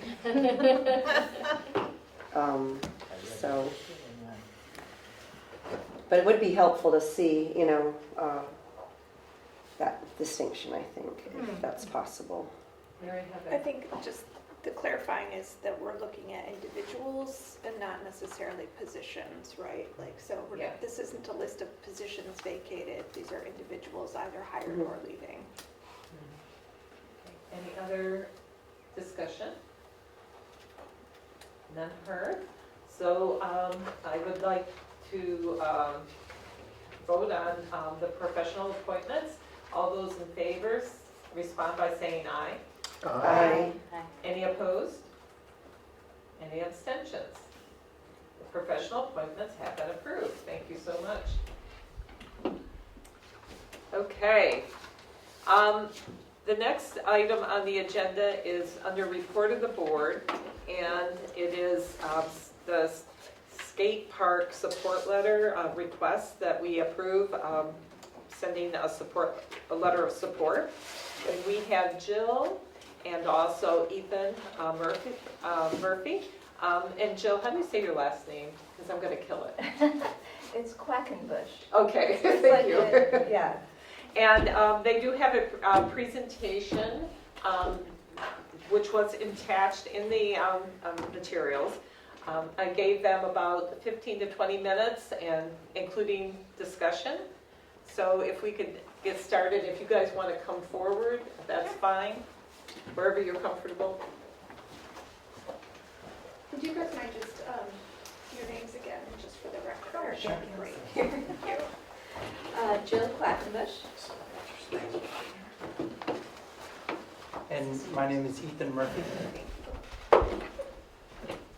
So, hi everyone. As I just said, my name is Ethan Murphy. I'm the president of the Middlebury Skate Park Project. And I'm Jill Quackenbush. I'm the secretary and treasurer of the Middlebury Skate Park Project. And we're here on behalf of the Middlebury Skate Park Project, which is a much larger group than ourselves. We're very excited to be here, and this is kind of the culmination of about a little over a year's worth of work, and we're seeking approval from you all as landowners for the land managed in Rec Park by the town of Middlebury and Middlebury Parks and Recreation. As Barb mentioned, Jill has been doing the lion's share of the work over the last 5 months and has put together a presentation. It's about 10 minutes long, and then we'll open it up for Q&A afterwards. Yeah, hopefully we can speed through. I know we gave you slides in the packet. We've kind of pared it back a little bit, so hoping that you had some time to review some of the lighter, more fun stuff in the slides, so we can really get into like the meat of what we think you might have questions about. So, Thank you. yeah. So yeah, we are a 501c3 nonprofit, and over the past year we've heard nothing but overwhelming community support for the skate park. Yeah, it's been amazing. We've heard nothing but positive support. This is a quick timeline of the work that we've completed and who we've been talking to. Early on, Dustin Hunt of Parks and Rec was a big supporter of the skate park, specifically in having it in Recreation Park. We did look at alternate sites last fall and found that Rec Park was the most ideal location for the skate park in Middlebury. We've been working with Bill Kernan of Public Works and Dustin, following their guidance as we move forward with the project. We've met with Bruce McIntyre, the Director of Facilities at ACSD, to discuss potential permits and other setbacks required for the skate park. We had a wetlands ecologist come out to mark the wetlands boundary near the area, and we looked into all the other permits that we might need, and we've spoken with both Jen Kravitz and Peter Burrows to discuss the project in preparation to coming here today. So this is a proposed location for the skate park. The size we're recommending is 7,500 square feet to serve the population of towns comprising ACSD. And there are so many benefits to this location. Mainly its central location in the town, proximity to schools, downtown, and the college. It already has parking available, amenities like a bathroom and a water fountain at the teen center. It's in a highly visible area where recreation activities are already taking place. So it's not off, in an unused lot somewhere. It's really right in the center. I sent some other examples of skate park, but specifically this one in Gorham, Maine, that was just recently completed. It's about the same size as what we're proposing. And planned again in 2021, and was completed in October 2022, which was like a great turnaround time. Like that's pretty quick for a skate park. And it had widespread support from the community, local businesses, volunteer groups in the town of Gorham, and was also located close to an elementary school. This is a really preliminary example of this possible skate park design. It was sent to us by a company called Spawn Ranch Skate Parks. So just kind of an idea of what it could look like in that spot, but not by any means the final design. Of course, we'll go through many design rounds, community feedback, and all that. So for insurance, I know this is a question that came up. We've confirmed with the town's insurance provider that the skate park will be covered in its existing policy. This is the section in the lease talking about the liability limits that are required. So not less than $2 million for a single occurrence. And this is the actual liability limit for one occurrence is $10 million in the town's policy, so that's covered, confirmed by the town's insurance provider. The skate park will be unsupervised and free and open to the public whenever the park is open. So it's the same as basketball courts, fields, and playgrounds generally. Research at skate park rich states like California finds that skate parks don't invite liability lawsuits any more than ball fields, playgrounds, and swimming pools. This is an example of skate park safety rules that we would probably have at the skate park. Basically, it's skate or ride at your own risk. No supervision provided. There's language about inspecting the equipment, surfaces, don't ride if it's broken or wet. Skate park users and parents of skate park users know that there's like an assumption of risk with these activities. There's an inherent risk of injury with any sport, especially one that requires a lot of practice, falling down a lot, and an amount of risk-taking like skate park sports do. So provided that the facilities are well designed and built by a professional skate park company and maintained properly, the risk of injury lies inherently with the sport itself and not the facility, and people tend to understand that. Maintenance for the park will be provided by Parks and Recreation Department, just like all the other rec facilities in Rec Park. Concrete skate parks don't require a lot of regular maintenance, but Parks and Rec will be in charge of inspecting the park and budgeting for required maintenance. And I'll just add there that one of the reasons it's taken us a year to get here is Parks and Recreation wanted us to become nonprofit, which we have, and for that stewardship role with this maintenance. But they too are excited about a concrete park because it requires less maintenance than wood and metal. Mm-hmm. And then us as a nonprofit, the Middlebury Skate Park Project, will also providing stewardship for the park, inspecting it to make sure everything's in good shape, light maintenance, and litter cleanup, leaf and snow removal, things like that. Here's some of the setbacks that we know about so far. The 10-yard setback from the large soccer field right there. That was from Bruce. There is the wetlands buffer is kind of that green line, or the wetlands boundary is the green line, and then the 50-foot setback. So if we build beyond that, we don't need a wetlands permit. Let's see, the skate park and the pump track are included in the stormwater permit that the town is in charge of for the northern section of the Mary Hogan site. We've confirmed we won't need stream alteration, endangered species permits. Act 250, there's an existing permit for the site, so we just need to file an amendment as soon as we have the stormwater permit and the final skate park design.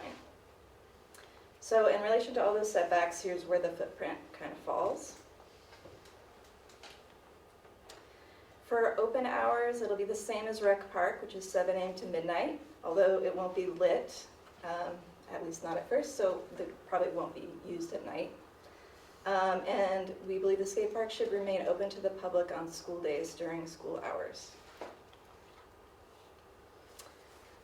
So we know that there has been, some concern maybe about the open hours for the skate park being open even during school days. We are in the lucky position that the Rec Park lease has not yet been extended, and so we have the opportunity to take a look at, update, and clarify some of the rules regarding the use of Recreation Park. For example, some of the questions that have come up as we've been researching for the skate park is, what is the official boundary of Mary Hogan? And can the boundary be clearly marked in some way to make it clear to the public? What's the official policy and use of the fields during school hours? And how are those rules communicated to the public? Can the fields be open to the public during school hours, or are they considered part of Mary Hogan? Can the pump track and skate park be mentioned in the lease the same way that Memorial Sports Center, the pool, and the pavilion are now? So these questions definitely need answers, and we need some time to discuss the lease and all the rules in that. Today we are asking for the initial permission from ACSD, the landowner, to construct a permanent concrete skate park at Rec Park at the location we proposed. The permission is essential for fundraising at this stage and for the continuation of our skate park effort. We believe the skate park will be a beloved new recreation facility used by ACSD students, families, and teachers. We know the details for the public use can be worked out in the coming months and year. We all want the skate park and recreation park in general to be safe. That's both a safe place that's both accessible to the public and to ACSD students. So we're confident that we can make that happen. So, while our big goal is the concrete skate park, did I miss one? Oh, it's gone. We also have an amazing opportunity to activate that space and provide a place for our local skaters and riders to practice as soon as next month. So in the same location, we would like to build a wooden mini ramp. So there's a little picture on the top there. It's a small half pipe, would be kind of like an interim structure that's designed and built by the community. And it can be moved to another location when the concrete park is ready to be built. Silver Maple Construction is volunteering its wood shop and some of their employees to help us build the bones of the mini ramp. And we've gotten commitments from RK Miles and Knob Metalworks to help with the materials. We received a $5,000 Spark Connecting Community grant for the project, and we're planning a community build day in June or July to finish the structure. The footprint will be about 26 by 32 feet. We're still working on the final designs. The site prep will be completed by Public Works, and it will be the removal of the top layer of grass and soil and just putting down 12 inches of gravel to form a base under the ramp. It will be completed with help of volunteers, with guidance from our experienced builders, and if the timing works out, we'd also like to invite Mary Hogan students during the last week of school to come help paint the sides of the mini ramp, hopefully using some of the same motifs as Michael Kinn's mural at Mary Hogan. Okay, so thank you for your patience and attention. I was just going to say, Michael Kinn is one of our board members. Yes, he's on our board. So these are the two requests, actually, that we have today. So the first is the letter of permission for the concrete skate park, which we believe will take about 1 to 3 years to complete.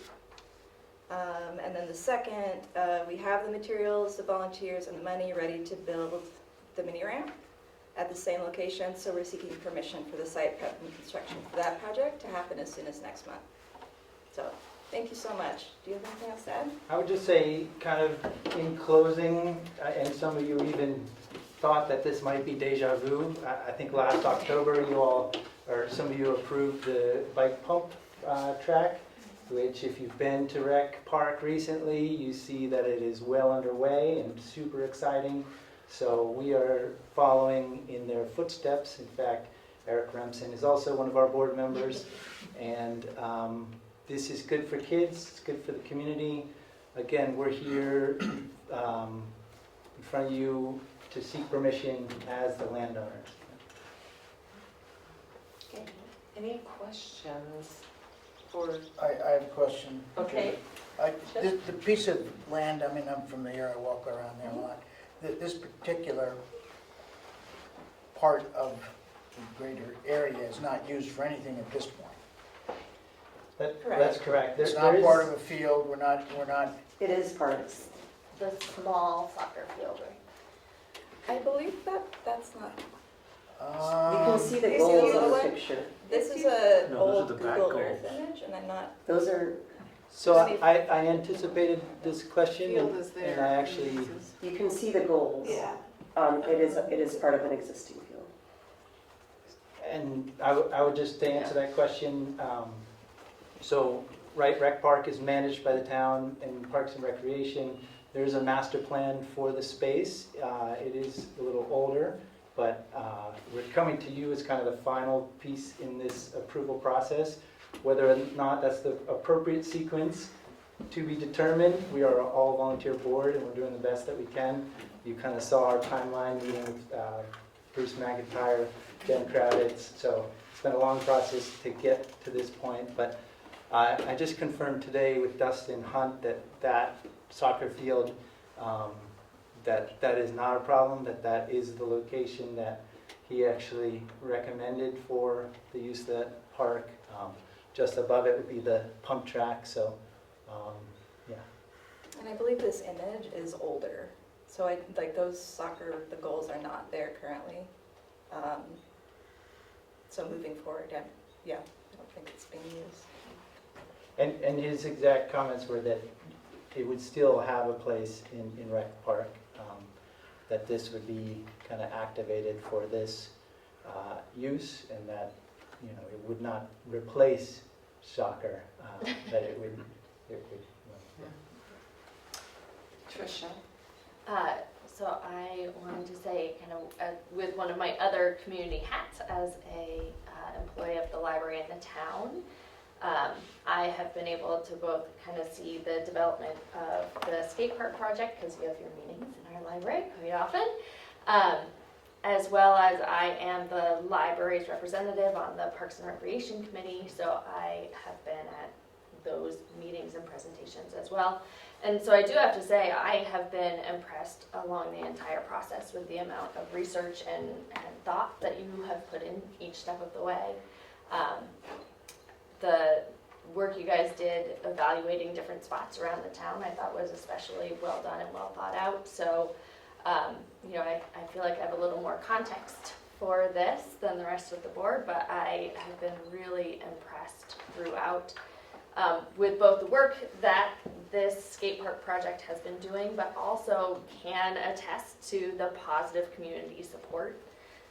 It's been really great to see a wide swath of the community come out in support of this project and really getting excited about it. The additional kind of outreach that has been done in the middle school and with the elementary school, you know, bringing skateboarding into the wellness classes and as well as running summer camps and things like that, I think has really shown that there is a base excitement and support within the community for this activity and for this space as really being a positive addition to our offerings in the community. So I think, did you have your hand up, Lindsay, before? No, I will okay. put it up. Okay, Steve was first, and then okay, Steve. Generally, I would be in support of this sort of a project. I have a few questions. Your literature shows it being primarily used by younger kids, and I know the experience in Virgins that it's usually teens and 20s. Is that something we should be concerned? Because yes, the pump track is there, but that's like little motocross bikes, and that seems to be the clientele that the elementary school is. This is skateboards and inline skates, and that's an older crowd, and it's pretty close to the elementary school, and you want to keep it open and accessible to the public even during school hours. That's the only thing that gives me pause, and I don't know, I'd like a little more discussion, maybe. Tell us why you think it's just going to be younger kids and not the older kids. Yeah, no, it's a great question, great concern. The skate park that our vision is for all ages.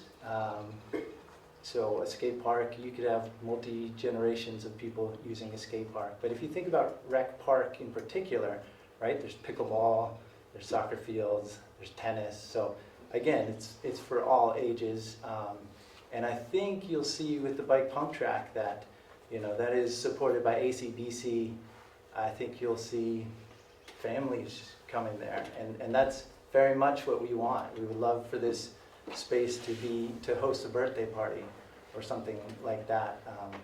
So I think the perception that it's an older crowd, I don't want to say it's dated, but skateboarding's in the Olympics.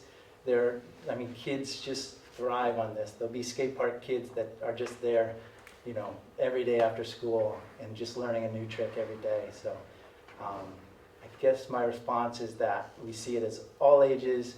We see that as being really the mission of Rec Park in a town like Middlebury. And again, good for kids, good for the community.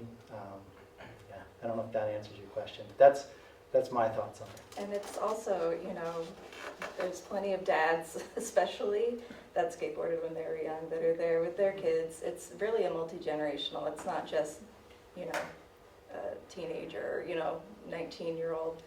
And plus, it's like, it's more of a stewardship issue and a community building issue of the skate community feeling ownership over this space and having them involved. And so I think I question the perception of like the teens and the 20-year-olds being up to no good close to the elementary school, and specifically what the concern is if they're crossing to the school or just doing like bad things, or, you know, what specifically that concern I think that You've got kids right there, okay? Yeah. The language that older teens and younger 20-year-olds use, especially if they're in a public space, not necessarily that great for kids. And some of the more challenging, moves that, somebody sees that and they go, oh, I want to do that. And as you're saying, this is a higher risk sport, I think, than some of the other ones. I'm withholding judgment right now. But I would like you to address some of the safety issues and some of the cultural issues around the crowd that you expect to show up here. That was the only. Yeah, I mean, the crowd we expect to show up are all citizens of ACSD. And in the same way that you might see somebody backflipping off the diving board 20 feet away, yes, some people may curse, that like they shouldn't, right? So that's. I would encourage you to check out the video that we put together of the flex period that we did at the middle school, where you had college kids showing middle school kids how to skateboard. You had people like me and Jill from the community coming in there, putting pads on kids, teaching them how to learn their first trick. That's the culture that we're bringing to our community. And it is positive. I think it's changed a lot over the years. And you see communities like Manchester that have really embraced this, and it's an incredibly positive thing for the community. Yeah. Suzanne, I think you had your hand up and then Mary Heather. No, my questions, thoughts are around equity. So towns other than Middlebury have to pay to participate in rec park sports. So that is a huge turnoff for other towns to bring their kids in. And that's the other part of the equity, is that there is no public transportation from Shoreham, from Bridport, from Ripton, from Cornwall. It's called parents, or you ride a bike or something. So to say that we're selling this as for everyone within ACSD, I think might be kind of short-sighted. It's great that Mary Hogan kids would get to use it right away, possibly, but then how else would we be able to allow all the other students in the district to use it and to be able to feel the thrill of riding a skateboard? I mean, my son wanted a skateboard when he was younger, but in Bridport, you don't ride a skateboard on any of our roads because it just doesn't work. I mean, the cracks, you fall through. Yeah. So that kind of ended very quickly, his idea of, oh, skateboarding sounds like a fun activity. So great idea. I would like to see some equity conversations around how we can make sure everyone gets a chance to. Yeah, it's a great comment, and we view this through an equity lens, absolutely. In fact, skateboarding is the third least expensive sport out there, so we're already working with the Teen Center and other partners to provide skateboards free of charge. This park would be free and open to the public, so you would not pay to use this. And as the Shire town in these surrounding towns, a lot of people do come to Middlebury already. This will be an economic driver, but there's also better access here than there are elsewhere. And even though it's right next to Mary Hogan, it's also adjacent to the middle school and the high school, within walking distance or biking distance or rollerblading distance or skating distance. And so we see that as the most opportune location. This is a heavy lift financially, so we'd love to build a skate park in all ACSD towns, but... Well, that was my next question, was what happens if we don't come up with all the funding? Yeah, we're driven, and I mean, that's a big dollar value there. It is. this is the first step toward actually being able to apply to grants like VOREC. which just gave $200,000 to Ludlow to build a skate park. So with your approval today, we could be well on our way to fundraising. Like I said, we have a really dedicated board and a larger, very dedicated volunteer base, and we can do this together. Great, Heather. And then Ellen. I have a couple of questions. I guess the first and easiest one is if you could go back to the slide concerning limits on liability for the Benton Parks and Rec insurance policy. And I remember this being a question and somewhat of a concern with even the pump track as well. This one? Yes, so this is per occurrence, $2 million, but I have written down, let's see. This is what's required in the lease, but the actual town's insurance is much more than this. So I wrote down 10, is that? Yeah, That's the next slide. Okay, gotcha. Okay, so that's their actual limit. This is the actual, yeah. And the requirement on the lease is 2. And I imagine the requirement on the lease is commensurate with current activities, not, so I would imagine you would anticipate, or that we would anticipate with the lease agreement, a higher required limit of liability given the riskier activities that, so that's just something, I'm just putting that out there. Because it just seems, yes, Ben Parks and Rec has their insurance, but if there's a limit that is low, the rest of that liability falls on us. And that's something that we do have to be very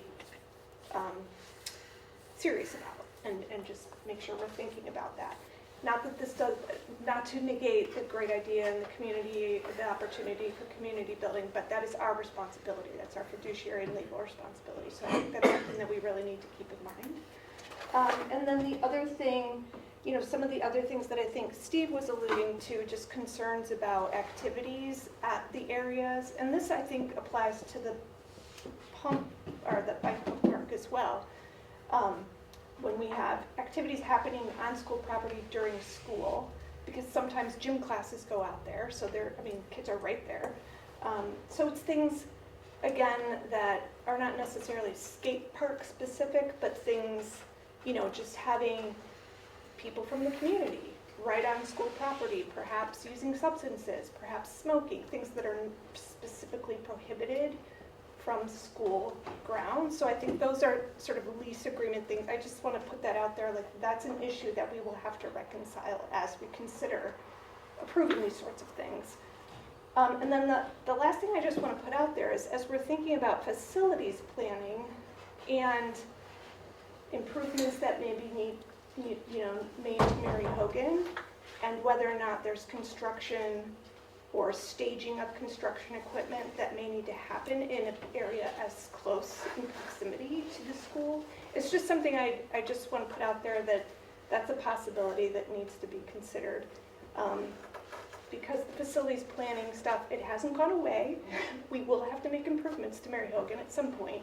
So it's just something I want to make sure we're thinking about in terms of the timing if we're going to go ahead and proceed with the concrete park, which is a permanent, a more permanent surface. So I just think those are things that we need to be thinking about. I'm not sure I'm ready to, write my approval just yet, but because I'm thinking about these larger issues, but I am supportive of the concept, and I guess I guess I would be curious about the degree to which you all and Justin and anybody else who would be relevant to the decision-making process really examined other locations in our community, like over by the rec center itself. So I'm just curious about that, and if you could elaborate a little bit on that, that'd be great. Yeah, I think my response to that, and the reason that we kind of went through the channels that we did to get to this spot tonight was, talking to Bruce McIntyre, talking to Jen Travis, talking to Peter Burrows. Even before that, I think we took out the slide, but there was a slide showing letters of support from the town of Middlebury Parks and Recreation. So these are the people that manage this space, have the long-term master plan for it. That's we're trying to navigate this the appropriate way. Like I said, this is kind of the first real resistance we've seen, but that's okay, and understand that. And I guess I'm just trying to do a better job of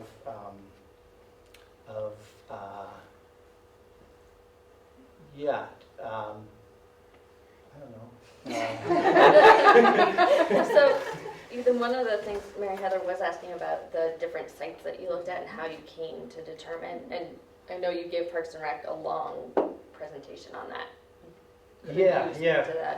We had a site analysis that we're happy to share with the board. It was a current Middlebury College student, and it was based on a list of criteria. We had a brainstorming session at one of our monthly meetings at Ilsley, where people just did the whiteboard, like, what about this space? What about this space? So we took that data, we did a full site analysis based on these criteria, right? Access, and that's access to downtown where people live. And feasibility. Yeah, all these things, access, teen center, access to bathrooms, economic drivers downtown, and this ranked the highest out of all the locations. It is also the location that Dustin walked us to and said, what about this? This is a great location. In 2014, we actually had the location in Rec Park designated where the cherry trees are that Rotary put in. So that's obviously no longer there. Space is few and far between, but I think it makes a lot of sense for something like this to be in a designated area in a town for recreation. It is outdoor recreation. That's where it is in Manchester. If you've ever been to the waterfront park in Burlington, right, it's a designated recreation place right along the bike path. We did look at other locations. This came out on top in our analysis, which is a full analysis. And again, everyone's pretty excited about it, including Department of Public Works, Parks and Recreation, the town of Middlebury. So Alex. I actually really love that skate parks are for teenagers. I mean, they're not for them, and I will say I've brought little kids, like truly tiny children, to the Bristol skate park, and the teenagers at that skate park are so respectful of their space. They're really encouraging. So my experience of skate parks as a parent of young children has been really positive. I also think that there's so few spaces, public spaces for teenagers, where they can be teenagers and not reckless and not disrespectful, but to be physical, to be in friendship and camaraderie with each other. I think the fact that it's very close to the courthouse, that it's very close to a swimming pool and to fields and families is a net positive. That Jen Kravitz and Peter Burrows apparently and other educators have been brought into this process gives me a lot of confidence in it. And I just want to say out loud that skating has a stigma.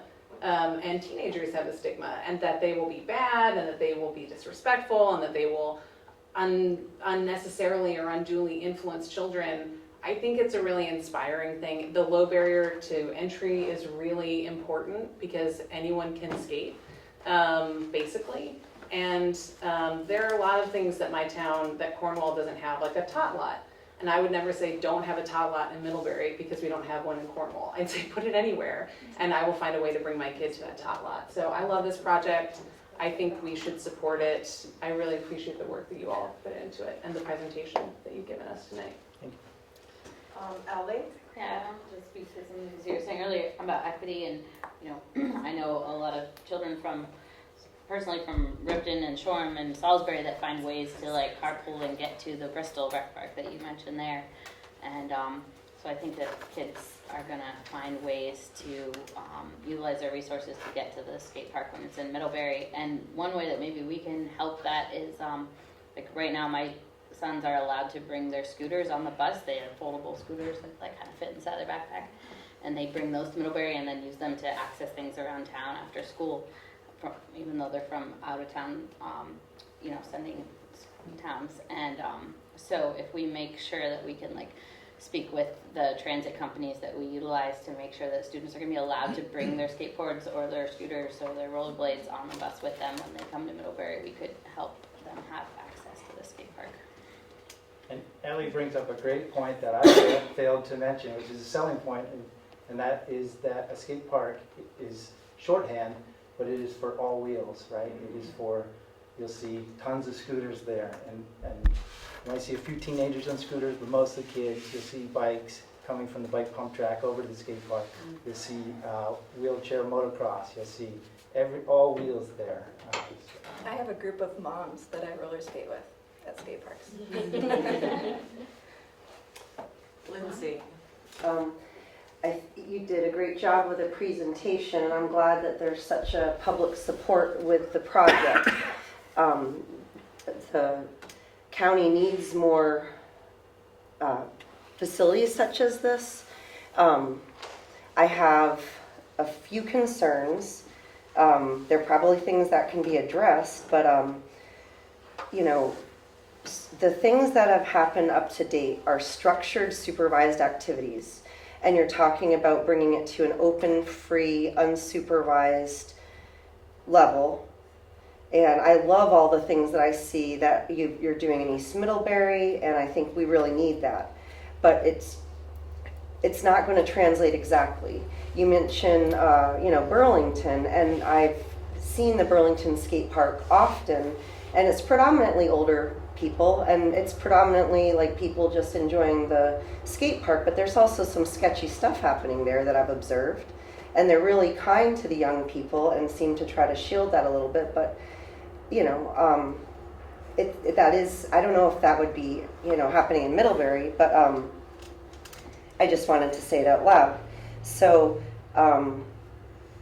when it comes to, I was looking at the lease agreement, and this would be, I guess, a different topic for a different night when we're actually discussing the lease agreement, but the lease agreement mentions maintaining our existing facilities, and we're still charged for the district is still charged for the use of the Memorial Sports Center.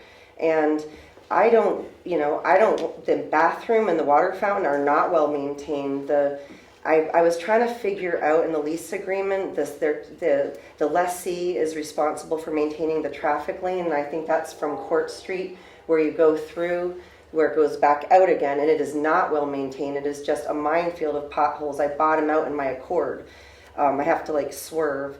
And so I would want to be reassured that the town is going to better maintain the bathroom, the water fountain, the traffic, and the skate park, to add something that has a high risk.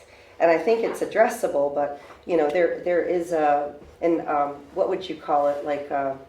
There's a group of grown-ups who hang out at the rec park. They hang out in the, you frequently have to call they hang out where the cherry trees are planted underneath the shelter. And some of these folks have some pretty, I don't know, they appear to have some issues, and parents of Mary Hogan students are sometimes, and educators are concerned. And I don't know about the proximity.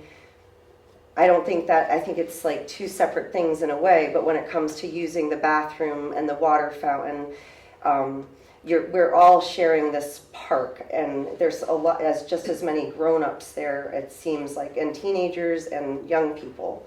And because of I have concerns about, when Steve was speaking about his concerns with the school day, I share the same concerns. They use that field pretty regularly, not just during the school day, but also the after-school program. And I don't think that it should be open during the school day on the school grounds, or perhaps you did mention, marking that boundary. But the swimming pool is only open very limited hours, and when it's open, it's very well supervised. There's somebody taking money, there's a lifeguard there, and I had concerns about the pump track as well. The pump track took away one small soccer field. This is going to take away another small soccer field. We can go and use the middle school soccer fields, or, whether it be for soccer or other sports, but that soccer field just has, it's a domino effect. So I don't know, like the other day, there was a softball game happening while there were 2 soccer games happening, and it's very heavily used, including that space. Dozens of people drop their kids off at Mary Hogan in the lot, so there'd be a lot of traffic, like going from the Memorial Sports Center lot. They walk through where you're doing the skate park on your map to the school. I think there's more crossover than people might realize in the Mary Hogan School Day in the use of the space. I'd be interested in seeing more about the land use. On your map, there's an area behind Twilight Hall. That seems like it would be a really great spot. And I think that's privately owned. that's privately owned. Also by the Middlebury Rec Center, where the lacrosse fields are, that's also on the trail around Middlebury, and there's a lot of, that's also a central area that could have access to bathrooms. The Middlebury Parks and Rec playing facility, the lacrosse fields, those are owned by the college. Those are owned by so that would lead me to, like, have you talked to the college about this? But behind the Twilight Hall and the rec center that's closer to the college and the middle school, I absolutely want to see this happen. I have pretty serious concerns about the location of it happening so close to Mary Hogan. I'd like to see some sort of really clear boundary or something, or I don't know. I had the same concerns about the pump track being so close to the pool and the school, and we'll see how that goes. But I don't want my concerns to offset like how much I do want this to happen in our town, because gosh, we really need it, especially for teens.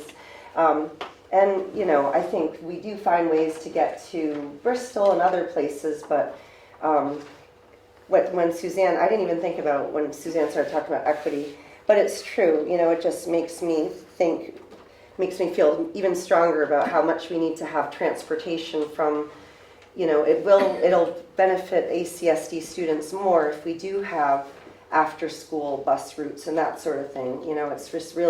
It's really hard for students in the surrounding towns to get to Middlebury. It really is an equity thing. Lindsay, Yeah. I'm sorry. Can you? I'm done. Okay. I'm done. I've talked almost not at all during the whole meeting. So. I know. Yeah. I mean, we have a lease, and Yeah. That really does drive Yeah. a lot of this discussion, and we kind of have to keep that in mind, right? That we actually, many years ago, a decision probably before ACSD to lease this land, right? So I guess the question I have, is this something that we can decide tonight? Steve? To that end, all they're asking for is permission to use the site, and what we're talking about at this point is the whys and wherefores of how and when. Yes.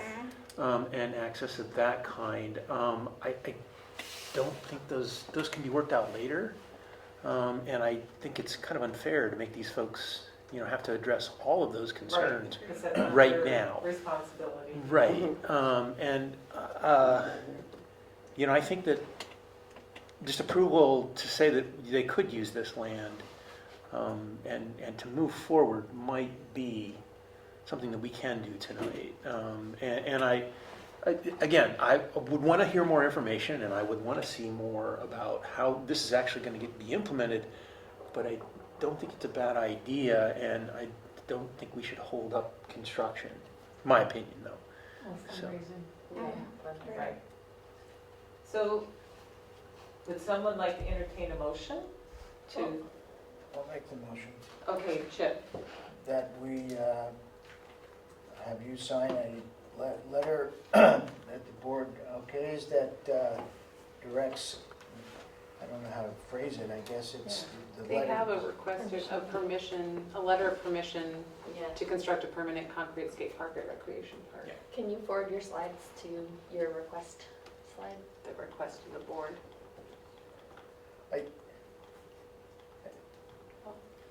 make that motion, There it is. reflecting on everybody's opinions, but honestly, either it's gonna happen or it's not gonna happen, and if we find all sorts of ways that it shouldn't happen, that seems stupid to me. And so I just think it's better to forge ahead. If there is issues that everybody So, brought up, I'm not concerned about those, Let's do the but, motion and then we'll do okay, discussion. all right, I'm sorry. I'm Discussing my motion. Yes. Sorry. I'll second the motion. Okay, now we can discuss it. Sorry. Can I pick up on that then? Yeah. Okay, so I thank you, I'm sorry. I really think that it's much better to proceed with it. And if in fact some of these things, social things, bad actors hanging out at the skate park, okay, that is disrupting people using it, that's up to the town to figure out how it works, okay? But for us to say we need more information, we're not gonna have more information to know whether that's gonna be the case or not. But you hear many of our concerns, which probably have come up in your own thinking. But I think the second guess where we should put it is just taking a lot of time, which is not. So that's my. And, my thinking is this is a good motivation that we need to participate in the negotiation of the next lease, which has been expired, and make sure that it's updated based on, this is 2023, a lot's happened in the district, and maybe even, for surrounding towns, that because it is on ACSD land, maybe we open it up so that kids from Shoreham and Bridport and other places could actually participate in some of the things there. But that's a town thing, that as we negotiate. We pay taxes on the recreation department. Cornwall does not. Okay, well, so I guess that's part of this. I mean- So we don't have to get into that. That's where that's coming from. Okay, any other discussion? Yes, Mary? I would just underscore that, most of these issues are really lease agreement issues, and that's probably the most appropriate time for those considerations. Yes. Okay, any other discussion? Hearing none, then I'd like to call the question that, now I have to remember what we said, that we would approve. It's right there. Yeah. Approve a letter of permission to construct a skate park at the proposed location in the recreation park. All those in favor say aye. Aye. Opposed, say nay. Any abstentions? I didn't see Jason. Oh, we didn't see Jason. Sorry, Jason. I voted in favor. Okay. Okay, thank you. Actually, for hybrid meetings, what I learned that we're actually supposed to do a roll call vote. So at some point, we'll need to move to that, but not tonight. Okay, There's two asks. Yeah. That's for the temporary mini There's ramp. also- okay. So can I make a let- motion? So a motion for the second ask, which is the temporary mini ramp construction. Do I have a motion I'll on that make one? the same motion. Okay, Chip, a second? Second. Any discussion? I guess, question, so it could be live and ready to go as soon as next month, and then it would be in that location until a concrete, so we are saying yes, go ahead and put something in for the foreseeable future. Yes, Yes. yes, it can be disassembled. So if you decide if a new lease agreement comes up and something changes, then I guess we would Go from tackle that at that point. Yeah, it's not a permanent. there. It would be hard, but we could do it. So in some ways, that gives us a trial run of seeing how it works. does go. Yep, true. Okay, any other discussion? Okay, all those in favor of approving the temporary mini ramp at the same location, respond by saying aye. Aye. Opposed by nay? Any abstentions? Okay, it's been approved. Should we ask Giselle? Oh, Jason, I'm sorry. No, He he raised- raised- he he raised- raised oh, Awesome. He raised his hand. Thank you. We can see that. You get hidden behind this slide. Okay, thank you. Thank you so much. I won't let you down. And you learned a lot about IB tonight, too.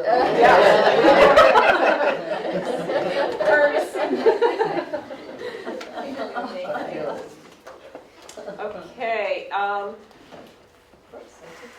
in lieu of time, is there any other reports of updates from any of the committees that we need to speak to tonight? Okay. If not, other is on the agenda before we move into executive session. Any other? I have a few things, but I'm just going to send them an email. Okay? All right, so then what I'd like to do is have us move into executive session to talk about the interim superintendent search hiring process. So moved. Second. All those in favor? Aye. Any opposed? Okay, any abstentions? So we need to take a few minutes.